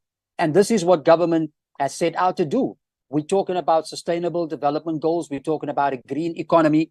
And DAGA in itself has the ability to feed into that. We need to understand that when we speak of DAGA, we immediately, or we simultaneously speak of hemp as well as medical cannabis. But when you speak of the others, you don't necessarily include DAGA. Whereas we are saying that our law compels us to adopt a holistic and integrated interpretation. Whereas a singular focus on hemp or a singular focus on medical cannabis is not what our constitution mandates. We are saying that we would simultaneously be able to do what medical cannabis does or to do what hemp does with our local climate-tested land-raised variety, the ones that our ancestors has been growing for hundreds of years. As a matter of fact, we haven't done any serious environmental impact assessments in terms of what hemp does to normal land-raised cannabis. And we cannot be quick to adopt foreign strains into our atmosphere without having tested them. And the same goes for medical cannabis. That's why from the outset we've said we cannot allow the foreign or the Western voice to dominate South Africa's thinking and understanding around the plant. We have our own story to tell, and we have a local approach, an indigenous approach, and that is the one that we feel that we must cherish. The law is there to serve us, the human beings. Human beings are not there to serve laws, and we must use laws to serve us. And we feel that there's a great opportunity for us to do that, and that's small business development can be that champion for the millions of people that needs this assistance. Thank you, Chair. Thank you, Lars Prince, for that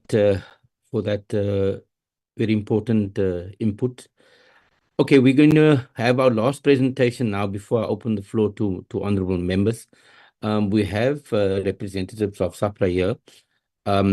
We wanted to get further government departments also here. So I think there is a need to get other entities, government entities also to be part of this. But for now, I think we'll allow SAHPRA to just make their presentation.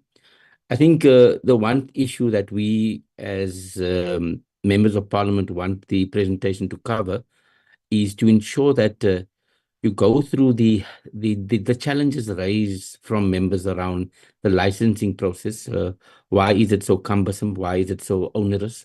And why is it that the net result of the licensing process has resulted that we perpetuate the economic challenges in our country? I think there was a figure about 107 successful applications and only 7 black applications. So I want, when we engage in the presentation, and also maybe say what SAHPRA can do to address the challenges that was raised by our two previous speakers. SAHPRA, over to you. Thank Is you, it Chair. Dion? Yes, good morning, good morning. Good morning, everybody. Welcome. Thanks so much. I think I need to have my sharing enabled. I do have a presentation.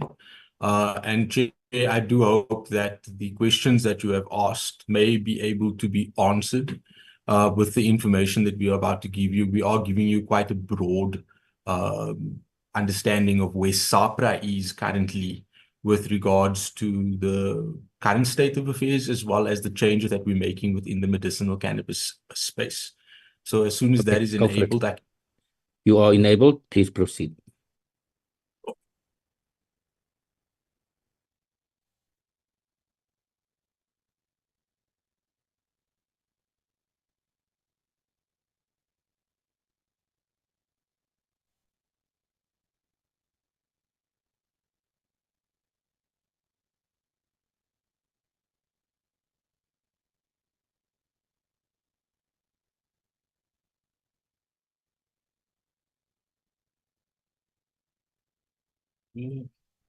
we seem to be having some technical difficulties here.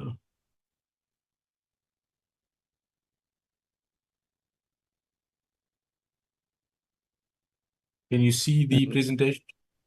It says double click. Oh, there we have it.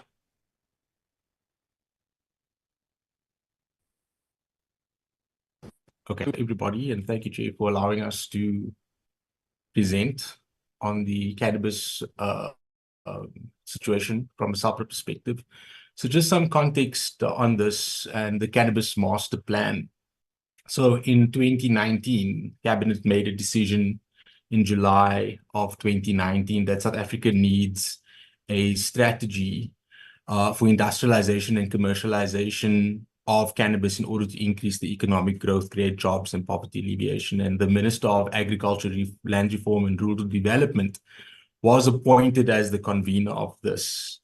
And this then led to an interdepartmental committee, which was established to guide the development of the National Cannabis Master Plan. And there were various departments, I'll name a few, such as Health, Justice, Dallard, Small Business Development, Science Innovation, as well as state-owned entities like SAHPRA, Agricultural Research Council, CSIR, we were all part of this.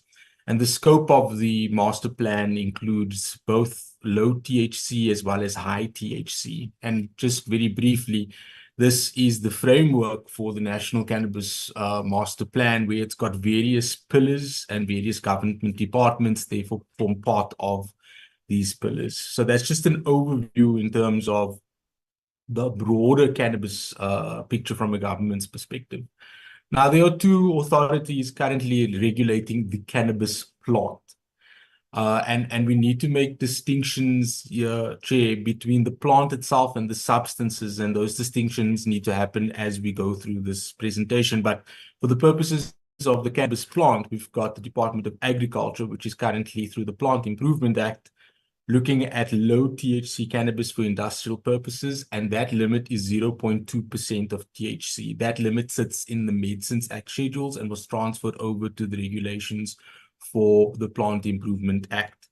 Then we've got SAHPRA under the National Department of Health, which is looking after THC for medicinal purposes, as well as CBD for medicinal purposes. And this includes the cannabis plant material that exceeds the limit of 0.2% THC limit. So if the cannabis plant material has got more than 0.2% of THC, it is therefore treated as a scheduled substance under the Act because of the THC content, not necessarily the plant. Okay, so what is our current cannabis regulation when it comes to medicinal purposes cannabis? So under the Medicines Act, under Section 22C1B, that requires that manufacturers of scheduled substances such as THC and CBD are required to be licensed by SAHPRA. So THC, CBD, as well as the cannabinoids implicated by the schedules, so that means all other cannabinoids for medicinal purposes, that requires a license to manufacture, and that includes cultivation currently.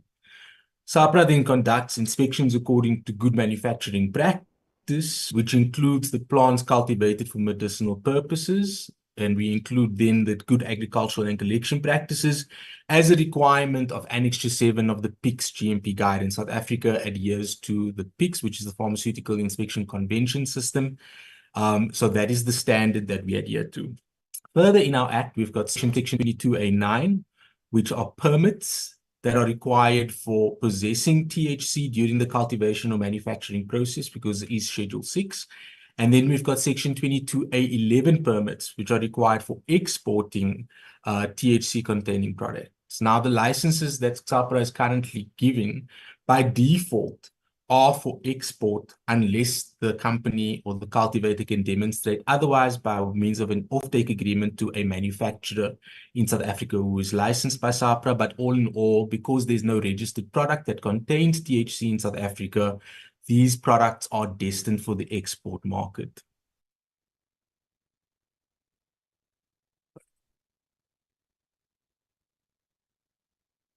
Not sure why it's a bit slow. Sorry, G. I've gone too far.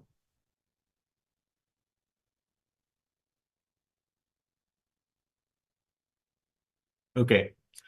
So what is the current scheduling of our cannabinoids? So we've got cannabidiol, which is CBD. It's listed in Schedule 4, which means it needs a prescription for use as a medicine, except in complementary medicines, which doesn't contain more than 600 milligrams of CBD per sales pack. And there's a maximum daily dose of 20 milligrams of CBD. And the medicine, as a complementary medicine, must make general health enhancement, health maintenance, or relief of minor symptoms, low-risk claims. Then it would be considered a Schedule 0 product and doesn't need a prescription. Or if it's processed products that are made from the cannabis raw plant material, intended for ingestion, containing 0.0075% or less of CBD, where only the naturally occurring quantity of cannabinoids found in the source material are contained in the product. That means that you cannot add anything to a product in order for it to be exempted from the schedule. In terms of THC, this is currently listed in Schedule 6. And the exception is that if you have raw plant material and processed products manufactured from such material intended for industrial purposes and not for human or animal ingestion, containing 0.2% or less of THC that is not subject to the schedules, then it wouldn't be considered a Schedule 6 substance.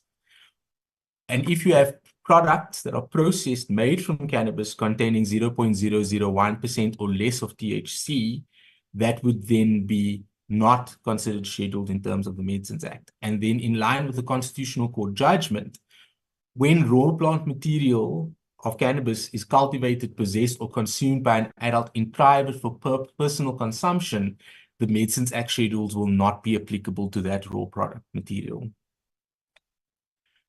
So we've had numerous engagements with the presidency, who was working with the project management office within the presidency, was working with a lot of stakeholders, including SAHPRA and the Department of Health. And they were trying to find out how can we make this commodity commercially viable. And after many sort of interim measures that we were proposing and then ultimately ending up in the Cannabis Pakisa lab, there were some decisions that were made regarding regulatory reform, which is where SAHPRA comes in. So we participated in the Cannabis Pakisa Action Lab, which was hosted by Dallard as well as Operation Vulindlela, and that was held last year in June. And we had government, social partners, traditional leaders, faith-based organizations, industry experts, and legal experts, to name a few, not limited to that. And these were all the attendees that came. And there were 3 work streams in this program, which was enabling legislative and regulatory reform, enabling innovation for investment, and enabling inclusive business growth. And the important outcomes were actions identified by responsible departments, and there were agreed foundational policy principles for cannabis, which would then inform the Cannabis Master Plan. The actions that were identified by SAHPRA was to do a schedule amendment to enable Dallard to regulate the cultivation of all cannabis. Currently, the way the Medicines Act schedules are and our guidelines is that SAHPRA, for medicinal purposes, is looking after everything from cultivation right up until a bulk product or a finished product as medicines. But one of the actions was to do a schedule amendment to give the cultivation of all cannabis plant to Dallard, right? And that would then enable the Minister of Agriculture to determine the limit. Currently, and I'm sure it was when you looked at the previous schedules, we had a 0.2% limit for raw cannabis plant material for THC. That would then, that limit, which is being determined now by SAHPRA and the DOH, the decision to determine that limit would then move over to the Minister of Agriculture under the Plant Improvement Act. The other action would also be to enable SAHPRA within this schedule amendment to have oversight over cannabis cultivated for medicinal purposes only, including the cultivation for the purposes of active pharmaceutical ingredients. However, the success of this amendment would be subject to the Department of Justice's legislation overcoming the cannabis inscription in the Drugs and Drugs Trafficking Act schedule, because currently it is in there. Now, one of the other actions identified for SAHPRA would be the revision of the licensing framework, which would be based on Dallard creating a good agricultural practice standard. And this would then enable farmers to cultivate under good agricultural practice, which is the minimum requirement for plants for medicinal purpose, and therefore enable SAHPRA to only license activities of cutting, drying, and extraction under GMP requirements. Now, what GMP requires is that plants that go into medicines, the plant must be cultivated from cultivation right up until harvesting under good agricultural practice conditions. And the good agricultural practice conditions can be a national standard, which aligns with the World Health Organization or EU standards for good agricultural practice. In South Africa, we do not have that standard. So SAHPRA then had to look after from cultivation up until harvesting, cutting, drying, and the rest of the processing steps. What the action from the PAKISA is for Dallard to then create a good agricultural practice standard under which all cannabis will be cultivated under lesser requirements than the GMP standards that we currently have. And then SAHPRA will be able to take that, or the manufacturer of a medicine will be able to take that GAP product and then further manipulate it under GMP conditions under a license from SAHPRA. So where are we currently with the actions from the Cannabis PAKISA? So SAHPRA has proposed amendments to the Schedule 6 of the Medicines Act with regards to THC. And the schedules are currently out for comment as required by the Minister of Health or requested by the Minister of Health. This was published on the 15th of January 2024 for a 2-month comment period. So Chair, I just want to take you through the comparison of the changes so that everybody understands the changes that we made. I just want us to concentrate on the comment because that's basically the changes, but I'll read through the proposed schedule amendments. The schedules proposed now, THC, which is tetrahydrocannabinol, will be Schedule 6, except in raw cannabis plant material cultivated and possessed in accordance with the permit issued in terms of the Plant Improvement Act, and processed products manufactured from such material intended for agricultural or industrial purposes, including the manufacture of consumer items or products which have no pharmacological action or medicinal purpose. So what this means now is that THC will be Schedule 6 unless it is cultivated under a permit from Department of Agriculture, and that is now all cannabis plant material, right? And then it also now, the inscription also now includes agricultural purposes, so that we didn't just have the industrial purposes aspect. We actually now made it more clear to say not only industrial, but also agricultural purposes will be exempted. And then what we added was more clarity in terms of what are the sort of items that we will be excluding. So now we've included manufacture of consumer items or products which have no pharmacological action or medicinal purpose, just to clarify what is not going to be exempt, what is going to be exempted from the schedules.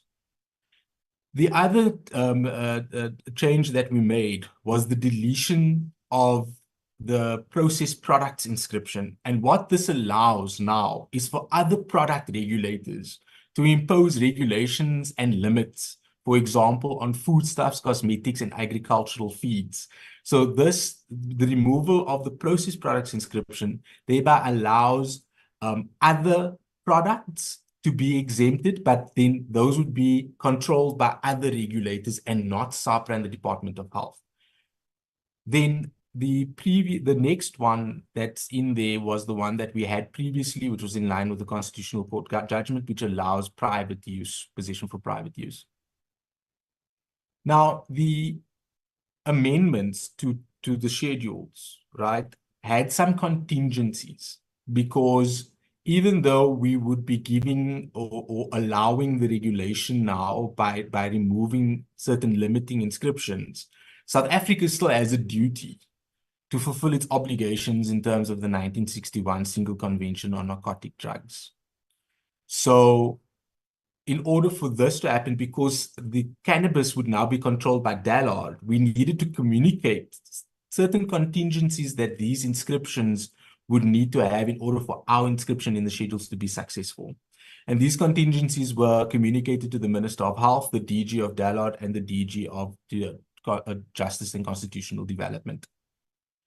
So the contingencies are that DALRRD needs to develop a good agricultural practice standard so that they can then certify the cannabis that is made by by permit holders under the Plant Improvement Act, that manufacturers of medicines can now take this cannabis and manufacture it under GMP conditions. The designation in terms of the Plant Improvement Act of appropriate limits for raw cannabis plant material to be considered low THC must be made by the Department of Agriculture. Then in the permits issued by Department of Agriculture in terms of the Plant Improvement Act, they need to make in those permits certain conditions that the plants must be made under certain conditions, and which channels this cannabis cultivated can be going into, and it must include the mention that anybody who then takes this would require a manufacturing license from SAHPRA for making medicines out of the plant. DALRRD would need to, with SAHPRA, work out a mechanism for the reporting of cannabis to the INCB. The Cannabis for Private Purposes Bill would need a clear indication of how non-medical adult use cannabis with higher THC content than provided for low THC cannabis would be regulated. And this step would also then entail the subsequent removal of the mention of cannabis in the schedules to the Drugs and Drug Trafficking Act. Two important contingencies for products that are made out of the plant is that appropriate measures needs to be taken by the National Department of Health in terms of the Foodstuffs, Cosmetics and Disinfectants Act to regulate cannabis-derived products intended for human ingestion or other human use other than medicinal purposes, because that would then be SAHPRA. Then appropriate measures also need to be taken by DALRRD in terms of the Fertilizers, Farm Feeds, Agricultural Remedies and Stock Remedies Act to regulate cannabis-derived products intended for human ingestion or other animal use other than for medicinal purposes. In terms of the way forward, after the schedules come back with the comments, we will then work towards the finalization of those amendments, and we would then engage with stakeholders identified in the contingencies, which we've already started doing, to ensure implementation of the items identified. Now, in terms of support for the cannabis industry, especially in the medicinal cannabis industry, we know that some applicants need some sort of proof that they've applied for a license from SAHPRA, and we have implemented a mechanism where they can apply for a status letter with SAHPRA. What they do with that status letter is up to them, whether they want to take it to the funders or whatever. We do not tell them what the status letter is for. But we do allow applicants to ask us for a status letter of the license application to show where they are within the license application. SAHPRA also provides leniency compared to the other licenses that we issue in terms of time for applicants to meet requirements. We often have to go out maybe once or twice, maybe 3 times to inspect clients. We inspect them, we give them what their deficiencies are, and we may need to do a verification inspection. And we understand that these things take time. So we don't just reject applications for cannabis cultivation license holders. We do give them time. Some challenges that we've had in the medicinal cannabis space is the diversion of product into the illicit market, and there may be various reasons for that. Another challenge are applicants meeting requirements for medicinal cannabis. Because it is a medicine, it does have far stricter requirements than industrial use of the cannabis plant. And then also in South Africa, we don't have any medicines that are registered containing THC and CBD that would facilitate a medicine sort of economy where we would have prescribing of finished products containing THC and CBD for medicinal use as higher schedules such as Schedule 4 and Schedule 6.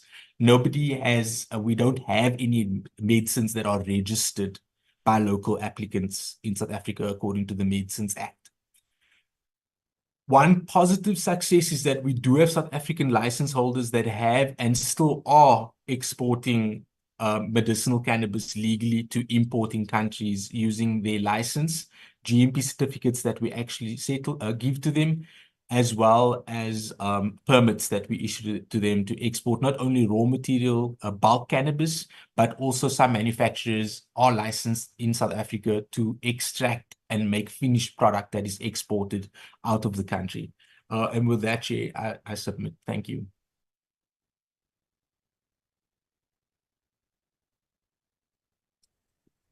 Thank you very much, Mr. Puven. A lot of legalese I was struggling to follow, and I'm sure members will engage with the presentations. Okay, so colleagues, we had 3 + 1 input, 4 inputs, very comprehensive. I think I'm not going to try to summarize now, but I'm going to open the floor. So how we do things in the meeting is that we invite honorable members from the different political parties to engage in any or make comments or make submissions or on any of the topics. And then we'll also have another round of inputs from the presenters. So I will now invite members to put up hands. Let me have an indication or order of hands. Okay, Honorable de Villiers, you're number 1. Let's get the order going.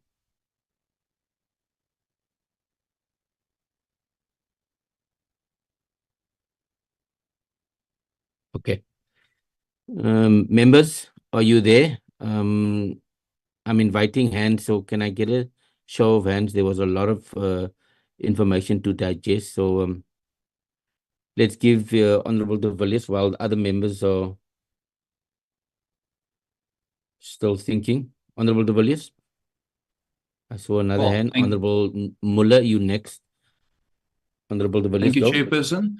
I'd like to thank all the presenters for it really was a vast amount of information.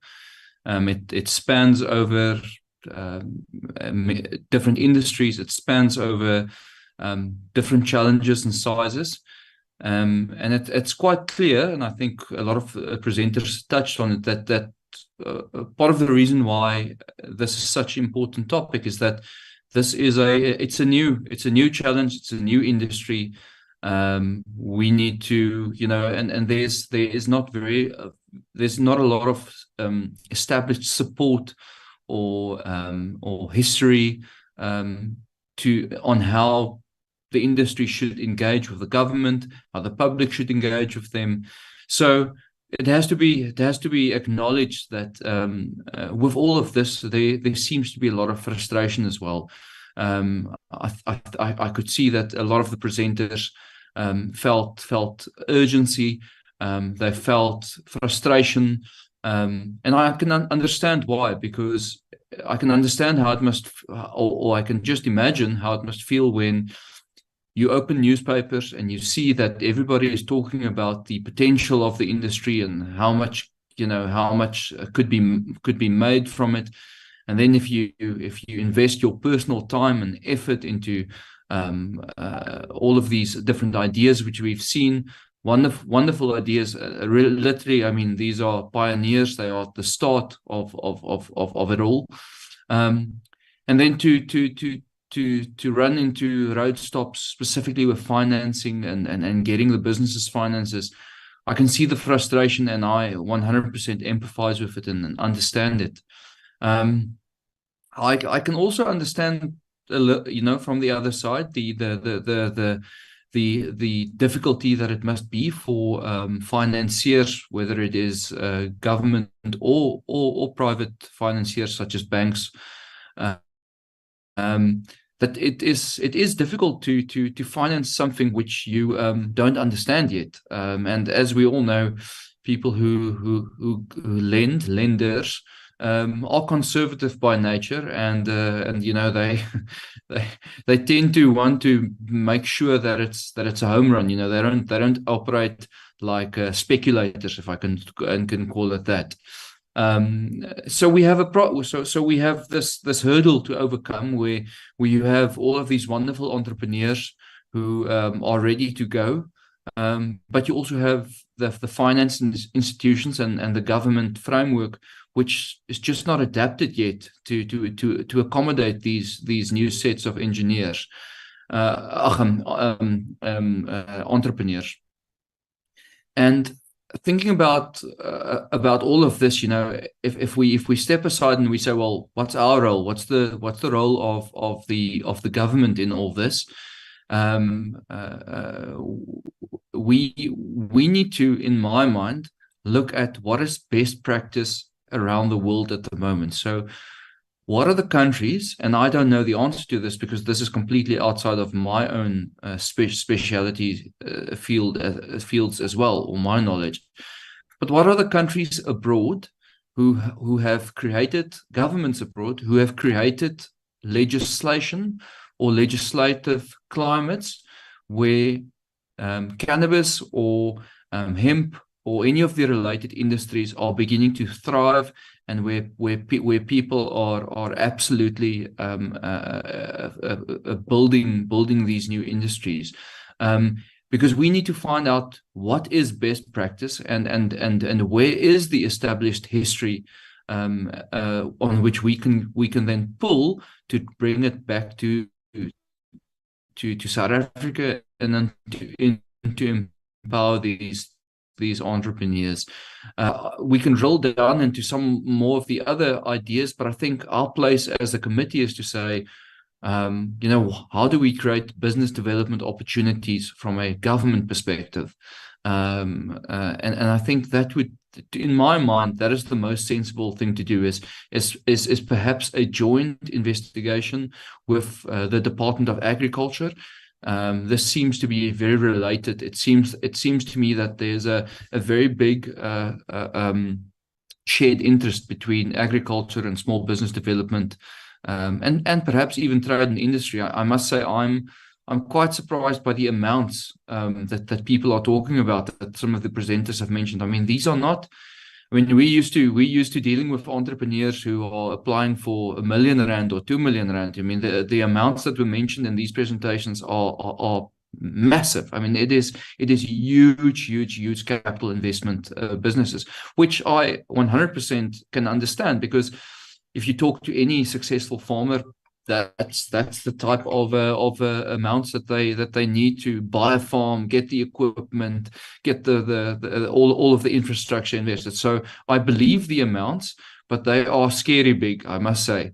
And I can understand that the size of those amounts must also be a detriment to getting financing. Not only the unknown factors of the industry, but also the fact that this is a very capital intensive, that some of these enterprises seem to be very capital intensive.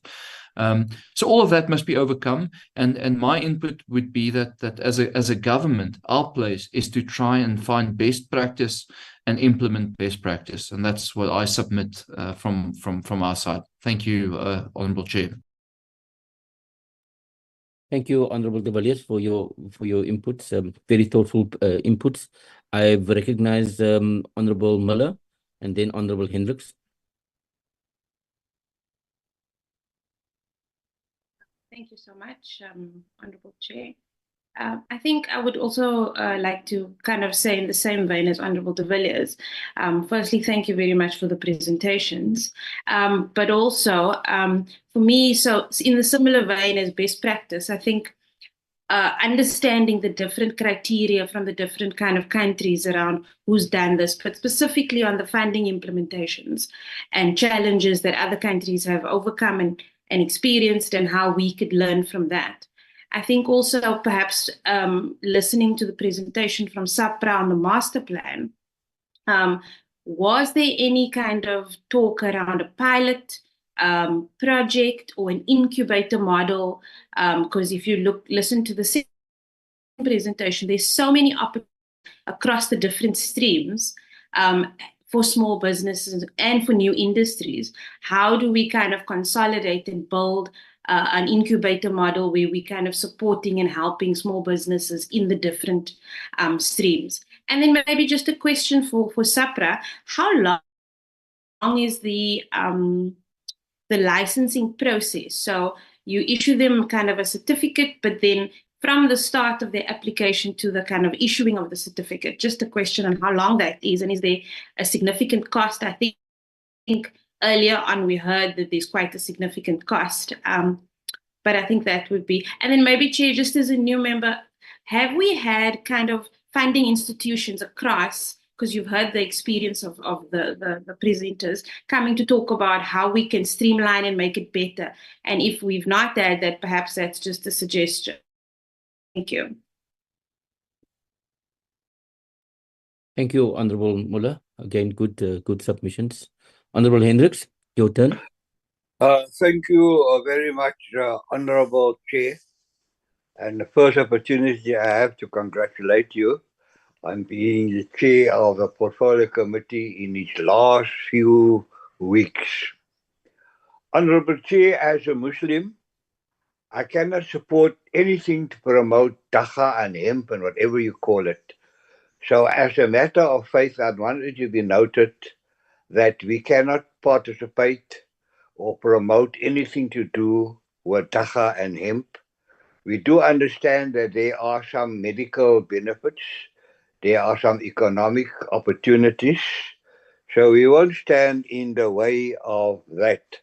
But yeah, it must be noted that my constituency cannot in any way be seen to participate, to be involved in this new industry, which I have said has economic opportunities and even medical benefits. So I want that to be on the record, because I don't want that to be a blot on my term, my 5-year term in Parliament. Secondly, setting that aside, it is Al-Jamaah's view that this industry has been captured by white monopoly capital, and that this industry will largely benefit the captains of industry, and that the barriers to entry for small businesses, and this is a portfolio committee for small businesses, is unimaginable. It is impossible for any small business to get a foothold in this market. It will forever and forever, amen, and you must note that, be controlled by whites. They have carefully manipulated the opportunities for their benefit.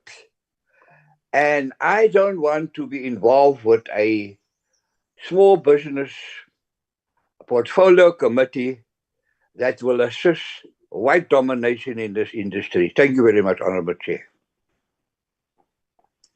Thank you, Honourable Hendricks. I now recognize Honorable Aprils and Honorable Becky Situlu. Honorable April first. Thank you very much, Chairperson. Let me take this opportunity to welcome the presentations. I think it was quite elaborate. I'm not going to be opening my camera. I hope that is okay. It was quite elaborate, I think. Chairperson, I wanna make some observations. Number one, I must say that, I don't agree with the previous speaker when he, on the basis of faith, brings an argument that it's a vote or a no vote. There's some people who would argue that as much as he would argue for peanuts to be in the Eastern Cape, that there's some people that's allergic to peanuts and can say that why would you argue for peanuts?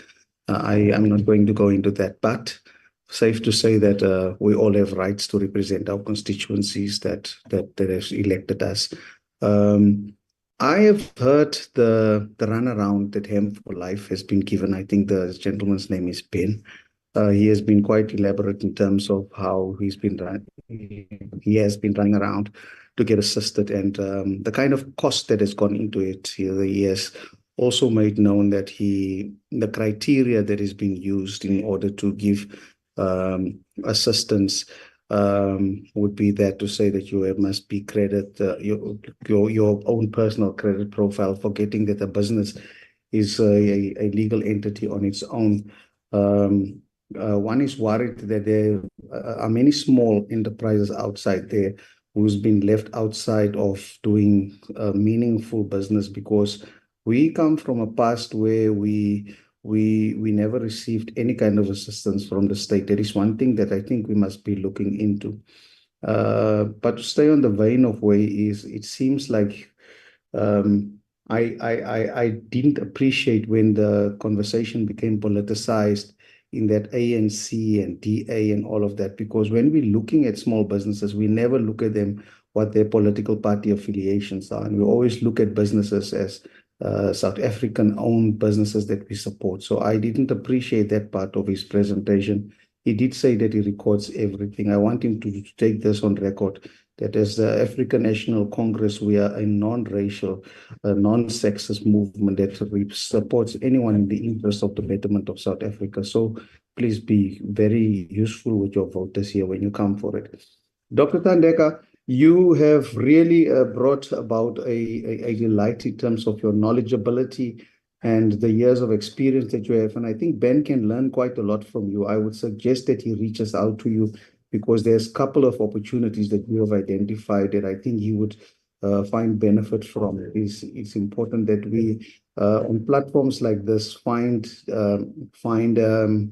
common ground where we could work together and where we could use the networks that we've got. But I think there's a big responsibility on us as elected officials, elected members of parliament, to ensure that the loopholes that we have been identified in this discussion between us and the people, that we in the next term look at these things and make sure that the ease of doing business with the state and the ease of getting access to funding is something that we need to look at more importantly and intensively. So, Chairperson, mine is not to make a huge contribution. I want to say to the presenters that we've taken note of what you've said. We've taken note what you've brought to the table, and you can be rest assured that we are going to ensure that what we leave in our legacy reports and what we will start with, should we come back, will be these things, and we'll take it to cognizance and carry it with us until we see a South Africa that is non-discriminatory and participatory and helpful to better the lives of everyone. I thank you, Chairperson. Thank you very much, Honorable April. Ntabezita, it's your chance.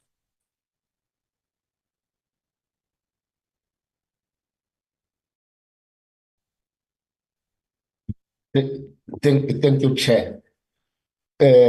Mine is not much, but what I would like to know is that why the license of the cannabis is taking too long.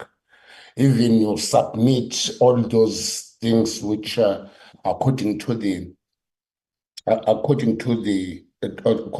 law, you submitted everything sometimes. I know of some other people who applied, who gave all the details, because this thing it seems as if it's a long process, because one, you need to have a doctor, especially when you want to plant cannabis. You must have a doctor who can examine those things accordingly. Secondly, you must have a place where you are going to sell, and then even the letter stating that if you want to sell, we must have a person who can you can plant and sell to him or her. Also, it's a lot of processes, and why so much? If we want to uplift the people, let's take, for argument's sake, those people who are living in rural areas. They haven't got all those expertise.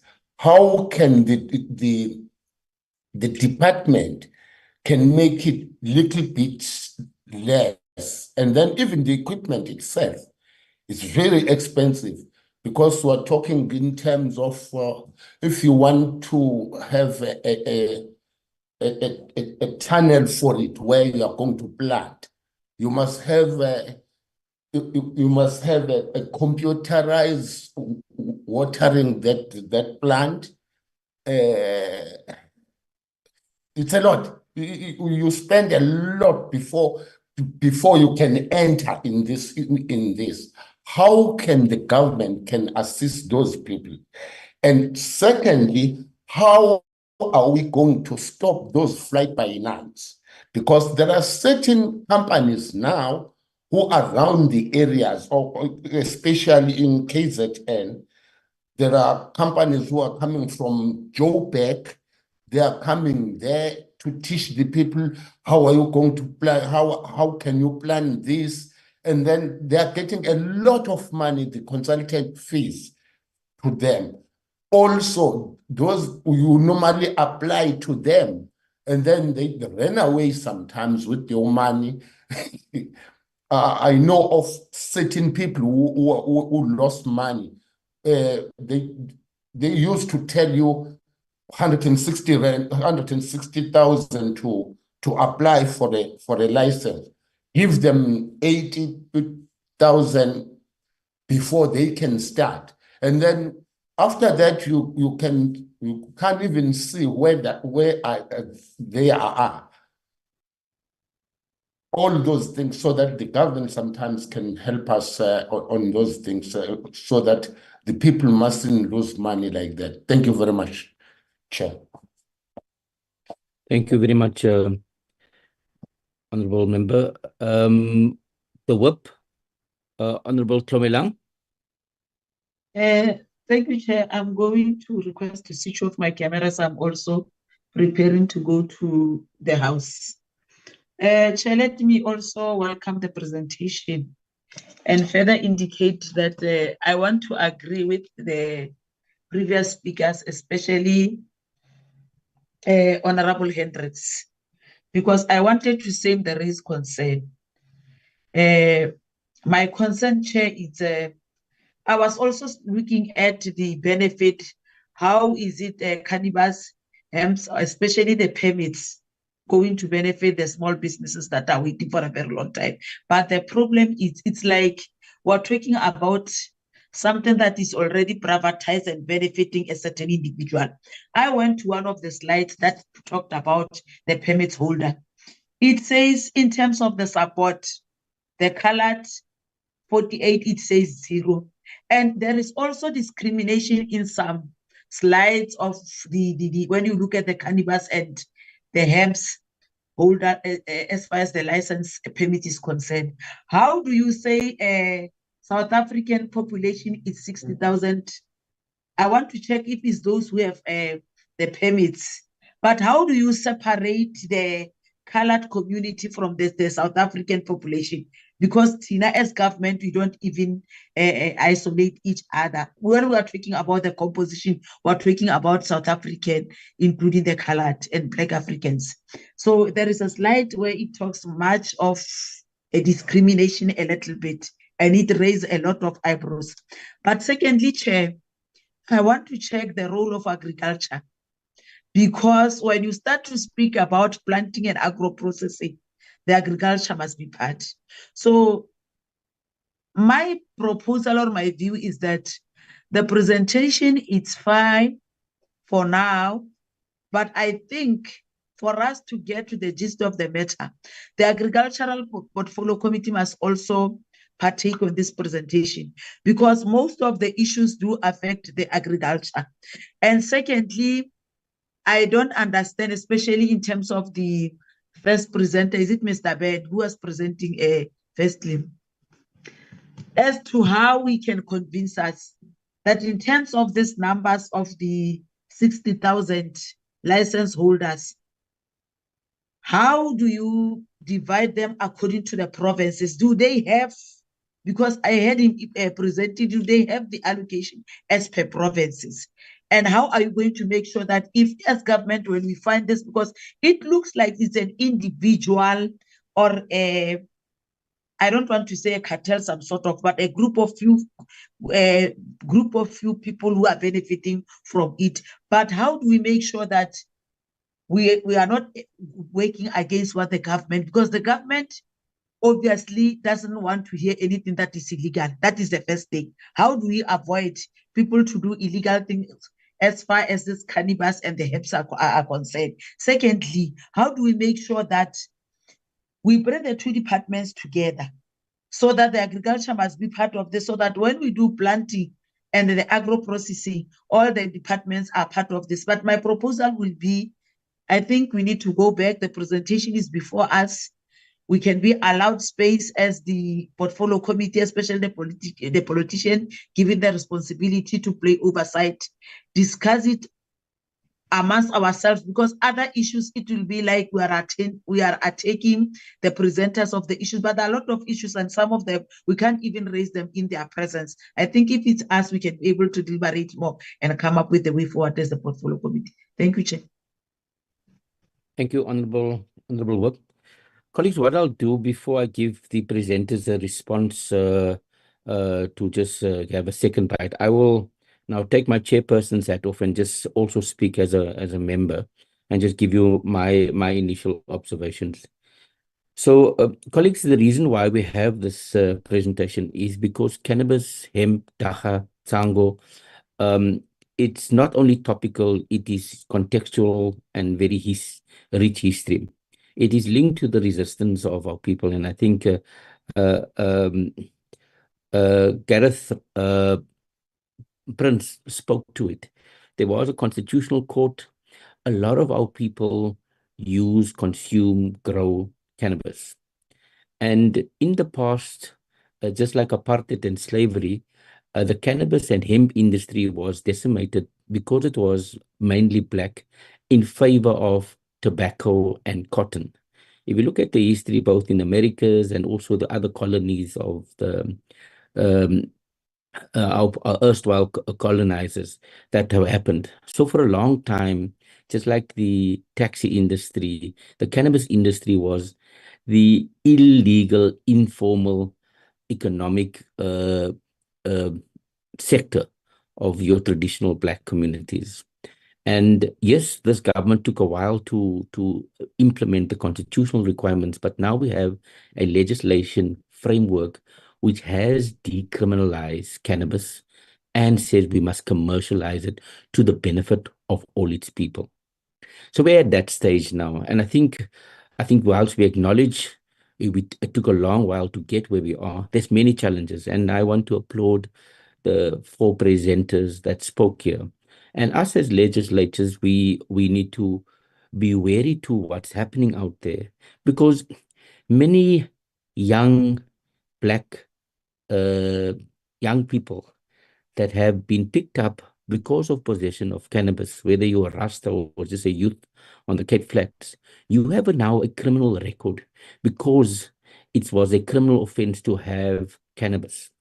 And I think what we need to do, we need to destigmatize the use of cannabis, whether it's for recreational or for medicinal or for religious purpose. The constitutional framework allows us as adults to use it without prosecution.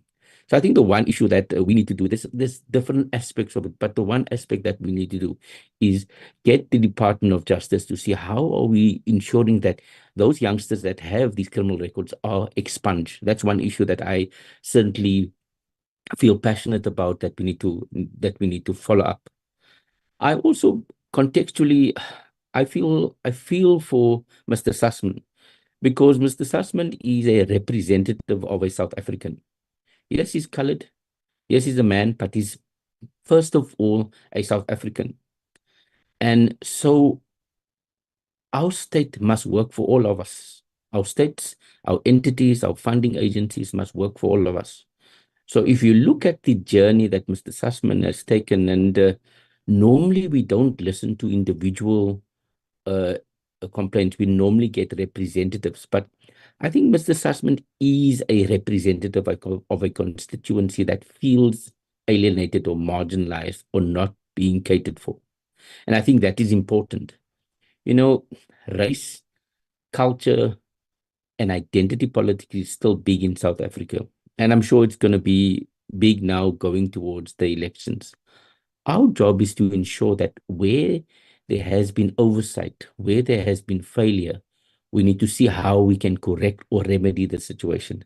So I want to ask our officials from the Portfolio Committee to actually follow up Mr. Sussman's case separately, because he has approached many different government entities, and many government entities have failed him or have not provided him with opportunities. And so I think there is lessons to be learned for you, Mr. Sussman, around maybe starting a little bit smaller, maybe being part of a broader cooperative or broader movement. And I think the recommendation or suggestion that Mr. April has made about collaborating with Dr. Kuneni and her association is useful, because I think the first principle is that we need to ensure that we move away from being marginalized, but we also move away from being the victim. And I think for me, that's a key thing. We need to ensure that there's proper oversight, and we need to ensure that there's administrative justice if there has been oversight. So I'm saying that let us allow Mr. Sussman's issue to be followed up separately. I want to move to the presentation of Dr. Kunene and say that there is a treasure trove of information here and also recommendations. I want our researchers, parliamentary researchers, to take everything that was presented. Unfortunately, we didn't get the presentation beforehand, but I think there's great recommendations coming here. I mean, simple thing like seed. It makes sense for us to protect our industries. If we're saying we want to create millions of jobs, why can't we put tariffs on hemp and cannabis imports? It's a no-brainer. So I think that one we should take to our colleagues in DTI and at the trade that's dealing with trade, and implement that. It's a good suggestion. I think that one is a concrete one. Simply like seed. Why is it that we have to use foreign seed? And so the question I want to ask to SAHPRA, I think I got lost in the legalese of the SAHPRA presentation, but it didn't sufficiently answer the question of how is it going to ensure that the licensing process is not an inhibitor to continue perpetuating economic exclusion of the majority of Black people. Black people, it's an industry that there's millions of Gogos that grow dagga. in our rural areas. They are still part of the informality and illegal. Now that the legislation is there, and yes, there is loopholes, but the legislation is there. How do we ensure that we formalize them? How do we ensure that we regulate them? How do we ensure that they pay tax? And how do we ensure that it's done for both commercial purposes, but at the same time benefits the creation of jobs? And I think for me, I note your hand, but let me just ask you to put your hand down. I will give all the presenters an opportunity. I don't want my train of thought to be lost. Mr. Sussman? So I think for me, what we need to do is to process all of the recommendations that came out of the House of Hemp presentation. Clearly for me, there's a lot of research, a lot of processes, and our industry, our cannabis, our dacha, however you want to call it, they are ready, and we as government must also be ready to ensure that the green economy is growing, but to also ensure that the small person also benefits. We can't have our multinational come in, make big investments and take all the profits out, and we just become subcontractors and we just grow and we don't get the benefits. So I think this department must be the champion. And I want to encourage the representatives of the department and of the ministry to see how they can come give us feedback on the cannabis support program that there is from the department. I heard something about 300 cannabis growers in Western Cape and 800 in KZN. And so I think whilst we don't want to discriminate, we need to ensure that there also is broad-based Black economic empowerment for small growers, for small cooperatives, for them to benefit in the process. And there's a whole value chain. And I think what we need to do is see what we can do. I think you call it aggregators, targeted inventions to help small business, Black SMMEs, around these aggregators. So I think that the one thing is the finance, access to finance. Look, I think we mustn't be under any illusion that sometimes our banks are racist and profile our people. We've just seen now that Black people generally are charged more for interest on their houses or cars than white people. There was a competition commission report came out. So that is a practice. We can't allow government entities, we can't allow development agents to perpetuate this. And so we must ensure, it's part of our responsibility to ensure that that access to finance is affordable. We also need to acknowledge that there's not a lot of finance to go around. And so access must be affordable to everybody. Everybody must be seen to have access to affordable finance. And that's something that we need to also see how we can bring the banks in place. I think you spoke about the tariff, and I think that was also raised. There's a lot of exciting things about biodiesel and accreditation of Amapondo people. I mean, that point just resonated with me. Why is it that Black garden boys, like you put it, Doc, must train white master growers and they then get the money? Why can't we upskill? Why can't we do a recognition of prior learning? So again, that is a very good suggestion. And I think here we need to also look at how we get the sector skills plans and the CETAs in to see how we can get that thing. I think this notion of better Blacks and trying to create divide and rule, I think those days are gone. We can't allow people to divide and rule. There must be unity of purpose, especially in this industry, given that the Rasta community and given that the growers have come from years, decades of persecution. And now it's a time when the legislation is changing. You need to be at the forefront of benefiting, and not those that have benefited in in the past. So I think the regulations is going to have to be responsive to this. Mr. Pooven, I wasn't happy with the presentation that you made, because what it did for me was it gave a very legal response, and it didn't give me comfort that we as government, and I'm glad that you set the context of all the government departments coming together, and maybe we should have got a broader government representation about the challenges that the stakeholders are raising.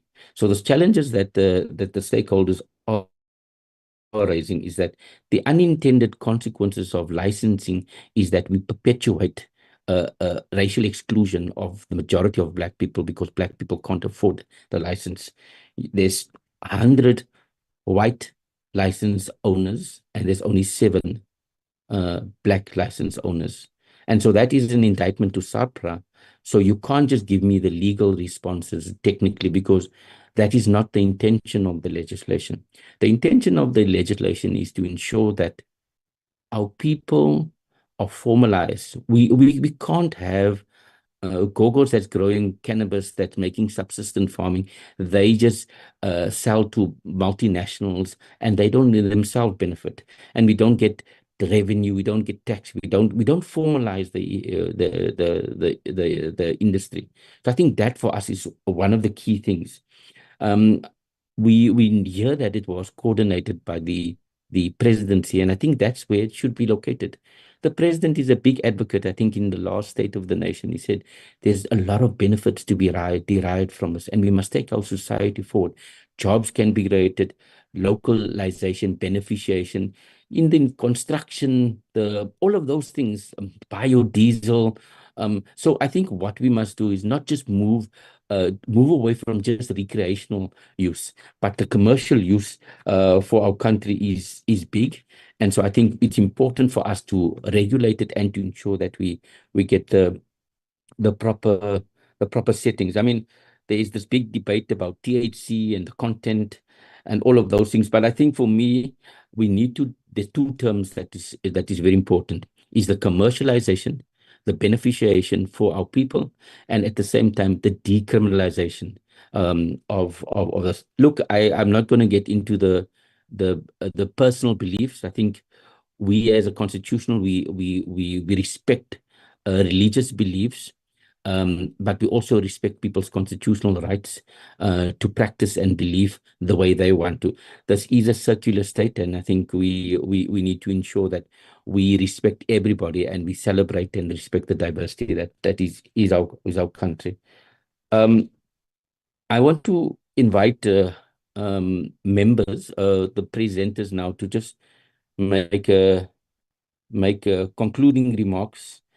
But I'm also encouraging our researchers to look at what are the steps. I took notes for myself, but clearly we only saw the presentations now. And so there's a lot of stuff that we can still process. And I'm sure this requires another debate. I'm sure this requires a joint portfolio committee with other portfolio committees. I can immediately think of our sister organization, the agriculture, DTI, trade and industry, justice, health, and also being coordinated by presidency. So I definitely see this debate must be ongoing. But I think what we can do, we can put some stuff in the works, and the recommendations coming out are some of the issues that we want. I also see our communicators here, and I'm hopeful that we can put out a strong statement about the issues raised in today's portfolio committee. So with that, I want to just quickly invite, let's start with you, Ben. Hemp for Life. Yes, thank you very much, Mr. Chairperson. I just want to touch on 2 comments before I answer some of the questions. The 3 presenters that spoke about the industry, none of us mentioned the word dagga. We in the industry, we like to use cannabis sativa, or medicinal cannabis. The word dagga itself has got so many negative connotations attached to it.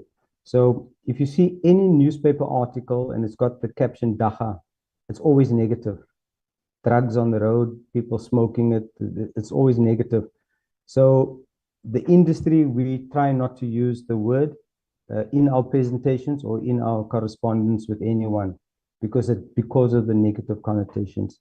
I just want to look, I know all the members are honorable, so I'll just refer to you on your name or your surname. April and Bridget brought up the color issue where I mentioned about colored versus black versus white. My presentation did not separate the races, colored, white, and black.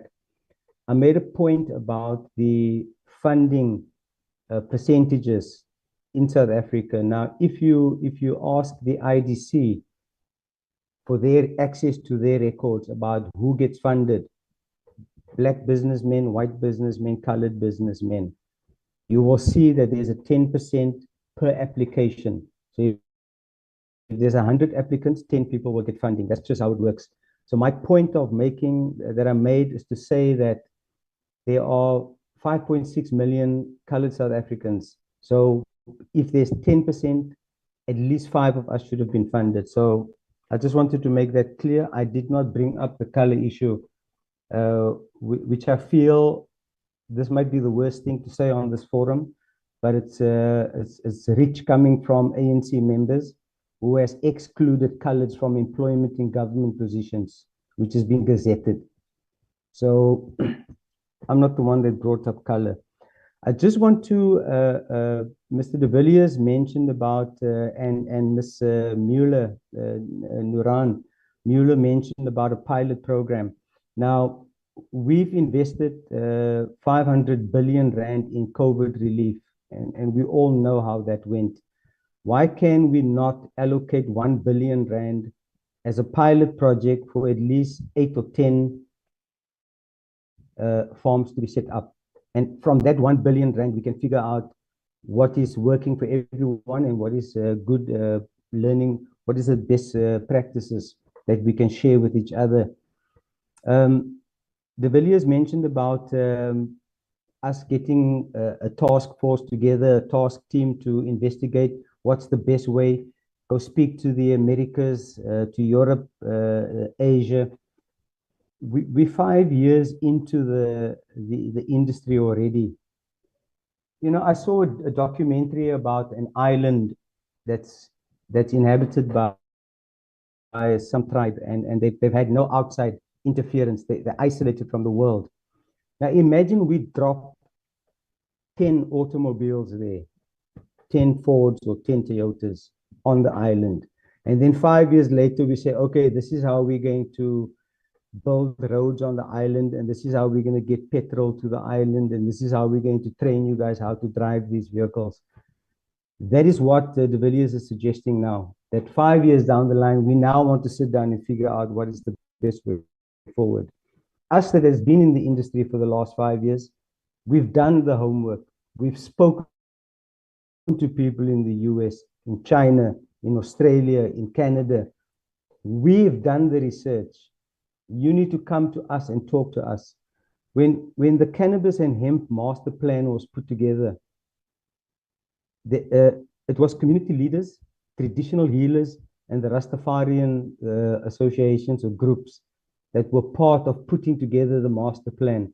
There were no farmers involved. None of the applicants that the 107 SAHPRA license holders and the 371 hemp holders, none of us were called into that to put together the master plan. You know, it was traditional leaders, community leaders, traditional healers, and Rastafarians. No farmers were called in for their input. Mr. Sussman, sorry to break your word. I want you just to make concluding remarks. We're not going to allow long presentations now. I want you to focus on giving feedback and responses. And so I'm just giving you like 5 minutes. So please wrap up. Yeah, no, okay. Look, I also want to thank you, Chairperson, for understanding that what my presentation was about. You know, I am a representative of an industry, but I'm also an individual. I did not come here as a disgruntled colored person. I came here to highlight a problem that's out there. But if it's being turned into a political argument, then it's I feel my presentation was pointless. I can't fight against political arguments. That's not. And also I just want to mention Dr. Kunene has done awesome work. I counted all the projects that she's involved in. She's involved in 16 projects. So joining forces with her, she's a very busy woman. I can hear she's got her hands, fingers in all the pies. So all of us, we've been fighting in isolation. Everyone is fighting in isolation. There are no cannabis or hemp associations in South Africa representing us. We all doing our own homework, finding our own feet, finding our own way. But thank you very much. I appreciate the opportunity, sir. Thank you so much, Mr. Sussman. Dr. Kunene, just concluding remarks. Thank you so much. My conclusion remarks are small business is the most important department right now. When we did the first phase of the National Hemp Foundation, it was small business that became the champion. And the deliverables was make sure small business, make sure small farmers from historically disadvantaged backgrounds, which includes myself and Mr. Hemp for Life, and everybody, all those groups that you mentioned, the Rastas, the healers, the traditional leaders, the traditional farmers. So right now, the biggest opportunity is that presidency has got this Pakisa steering committee. Can small business please come in and say we are going to champion for small businesses? In the last 2 meetings, small business was not present. And then the second one is that fiber for NAFCOC order, bioplastics for valid order, seed, biodiesel for Scania order, and construction for the AfriMet order. All of that are right now legal. The only consideration is that we should use local seed that is low THC. Already SAHPRA has presented that they've agreed to cater for that. Department of Agriculture has agreed. We just need a champion who will make sure that happens. The only thing that should fit in the sandbox, because I agree with the honorables, we don't want to do anything illegal. The only thing that should fit in the sandbox is what do we do with our flour? Because once you grow seed and fiber, there's going to be flour. In the past, they made us put the flour in the back on earth, which really, as the Hemp for Life told you, that's the biggest money. So let us, I would really ask that you do need to go to the research or whatever, but all the research has been done. Let us put a team with us who've got these 4 big orders, and let us form 4 value chain aggregators that will see. Just with Scania alone, you're talking about 2.5 million people. For me, I think we shouldn't wait until next year. We should, from this meeting, put a team together and let's go for it. Thank you. Thank you, Dr. Kunene. Concluding remarks, Mr. Prince. Thank you so much for this portfolio committee to give us this opportunity to demonstrate really how we would be able to work with all South Africans in order to improve all of our lives. With cannabis, we have a very concrete opportunity to do that. There are a few other things that really provides us with an opportunity to, in a sustainable manner, advance all of our lives. And we have an important story to tell, and it is important that we tell that story and that we do not allow foreign voices to whisper and dictate our thought process around this plant. We have the opportunity to be creative, and we can do pioneering work in this regard if there's simply the willpower. And I believe that this government, that they want to work for the betterment of all people, and that with the cannabis community, we can do it. Let us put South Africans to work instead of putting them under stress or putting them in prison. We possess certain distinctive competitive advantages, and the longer we drag, the greater becomes the opportunity that we're going to lose those. It is entirely possible. This is a sunrise industry, and we understand that it's not going to be easy, but the people are willing and the government is willing. Thank you. Thank you, Mr. Prince. Mr. Puvan, you have the last word.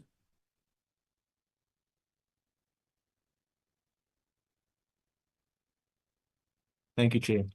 I think in conclusion, I just want to make about 3 or 4 points. The first point is around medicines. Medicines are medicines. They have very large requirements. So if the sort of market that you want to play in is with regards to medicines, you have to meet very, very stringent requirements. And medicines is only one of the demand pathways that we have for this plant.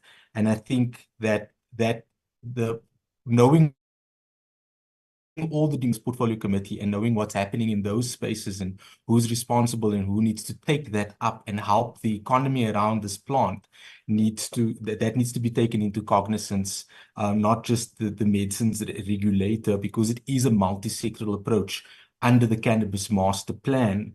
The other thing that I wanted to just make in closing is that South Africa as a country is a signatory to conventions around control of controlled substances. So there will be lots of checks and balances that are in place regarding this. As long as we are a signatory to the INCB, we need to make sure that those things happen, not just as the Department of Health / SAHPRA, but anybody who's going to be working around this plant, even Department of Agriculture. Once we get all our institutional arrangements done, we need to make sure that we adhere to our obligations, but still enable the economy around this plant. As a regulator, our main tools are legislation and regulations and those sorts of things. And those are our tools to create opportunities. So the opportunities that we are creating with the changing of the schedules need to be taken up by the other government departments that are busy with this. We've heard many talk around the demand pathways for the low THC from Dr. Kunene and those sorts of things. So what she's saying is correct. There are opportunities but we as a regulator have to create legislative mechanisms around that, and there needs to be other departments that take those opportunities, such as small business, such as Department of Agriculture, to create opportunities for people to participate in the economy. I think that's all from my side, Chair. Thank you. Thank you very much to each and every one of you that has participated, especially our presenters, but also members and also to the public out there. This debate is not concluded. I think cannabis, hemp, tango, dacha. I, as a chair, certainly won't use different nomenclatures, and I think we need to be tolerant. We need to also embrace, because yes, the Rasta communities does use the word dacha. And yes, it has been stigmatized. And yes, we want to use this as a sunrise industry. I think for us as legislators, there's a lot to chew on. And I think as many of us have said that we certainly need to take the issues forward. I think the one clear point that I want us to leave here is that access to finance, access to opportunities should be available for all South Africans. And so, Mr. Sussman, I would like to take your details and follow up with your issue. Look, we are the politicians, so I would want to invite you for us to play the politics and deal with this. But I think from a government point of view is that we need to ensure that everybody's dreams are realized, everybody has realized their full potential. And I think that's what we want to do. Yes, we can. It's election season, and I'm sure the parties will vie for your vote. But as government, we need to ensure that all South Africans get working, get on board. And this industry represents an opportunity for reset. It is an opportunity for us to bring our people together. It's an opportunity for new revenue stream, for tax, for job creation and beneficiation through the whole value chain. But we can't do things the way we used to do it, where only certain groups of people benefit from it. And so I think all of the issues that was presented today is food for thought. I want to thank members. I know you have to rush back to the house, so that's why I have to release members before 1 o'clock. So with that, I want to thank everybody again. I want to ask the researchers and the team just to see how we can process some of these things and what are the next steps. And what are the administrative follow-ups that we can make to the different departments, whether it's the presidency, whether it's agencies, funding agents, so that we can indeed make a contribution. I hope this will not be the last. It's not only the talk shop, but hopefully we can realize all of those work streams that that have been outlined. So with that, I want to thank you all once again and say the meeting stand adjourned. Thank you, everybody. Bye-bye. Bye. Thank you. Bye. Thank you. Bye. Bye. One love, Chair. Thank you very much.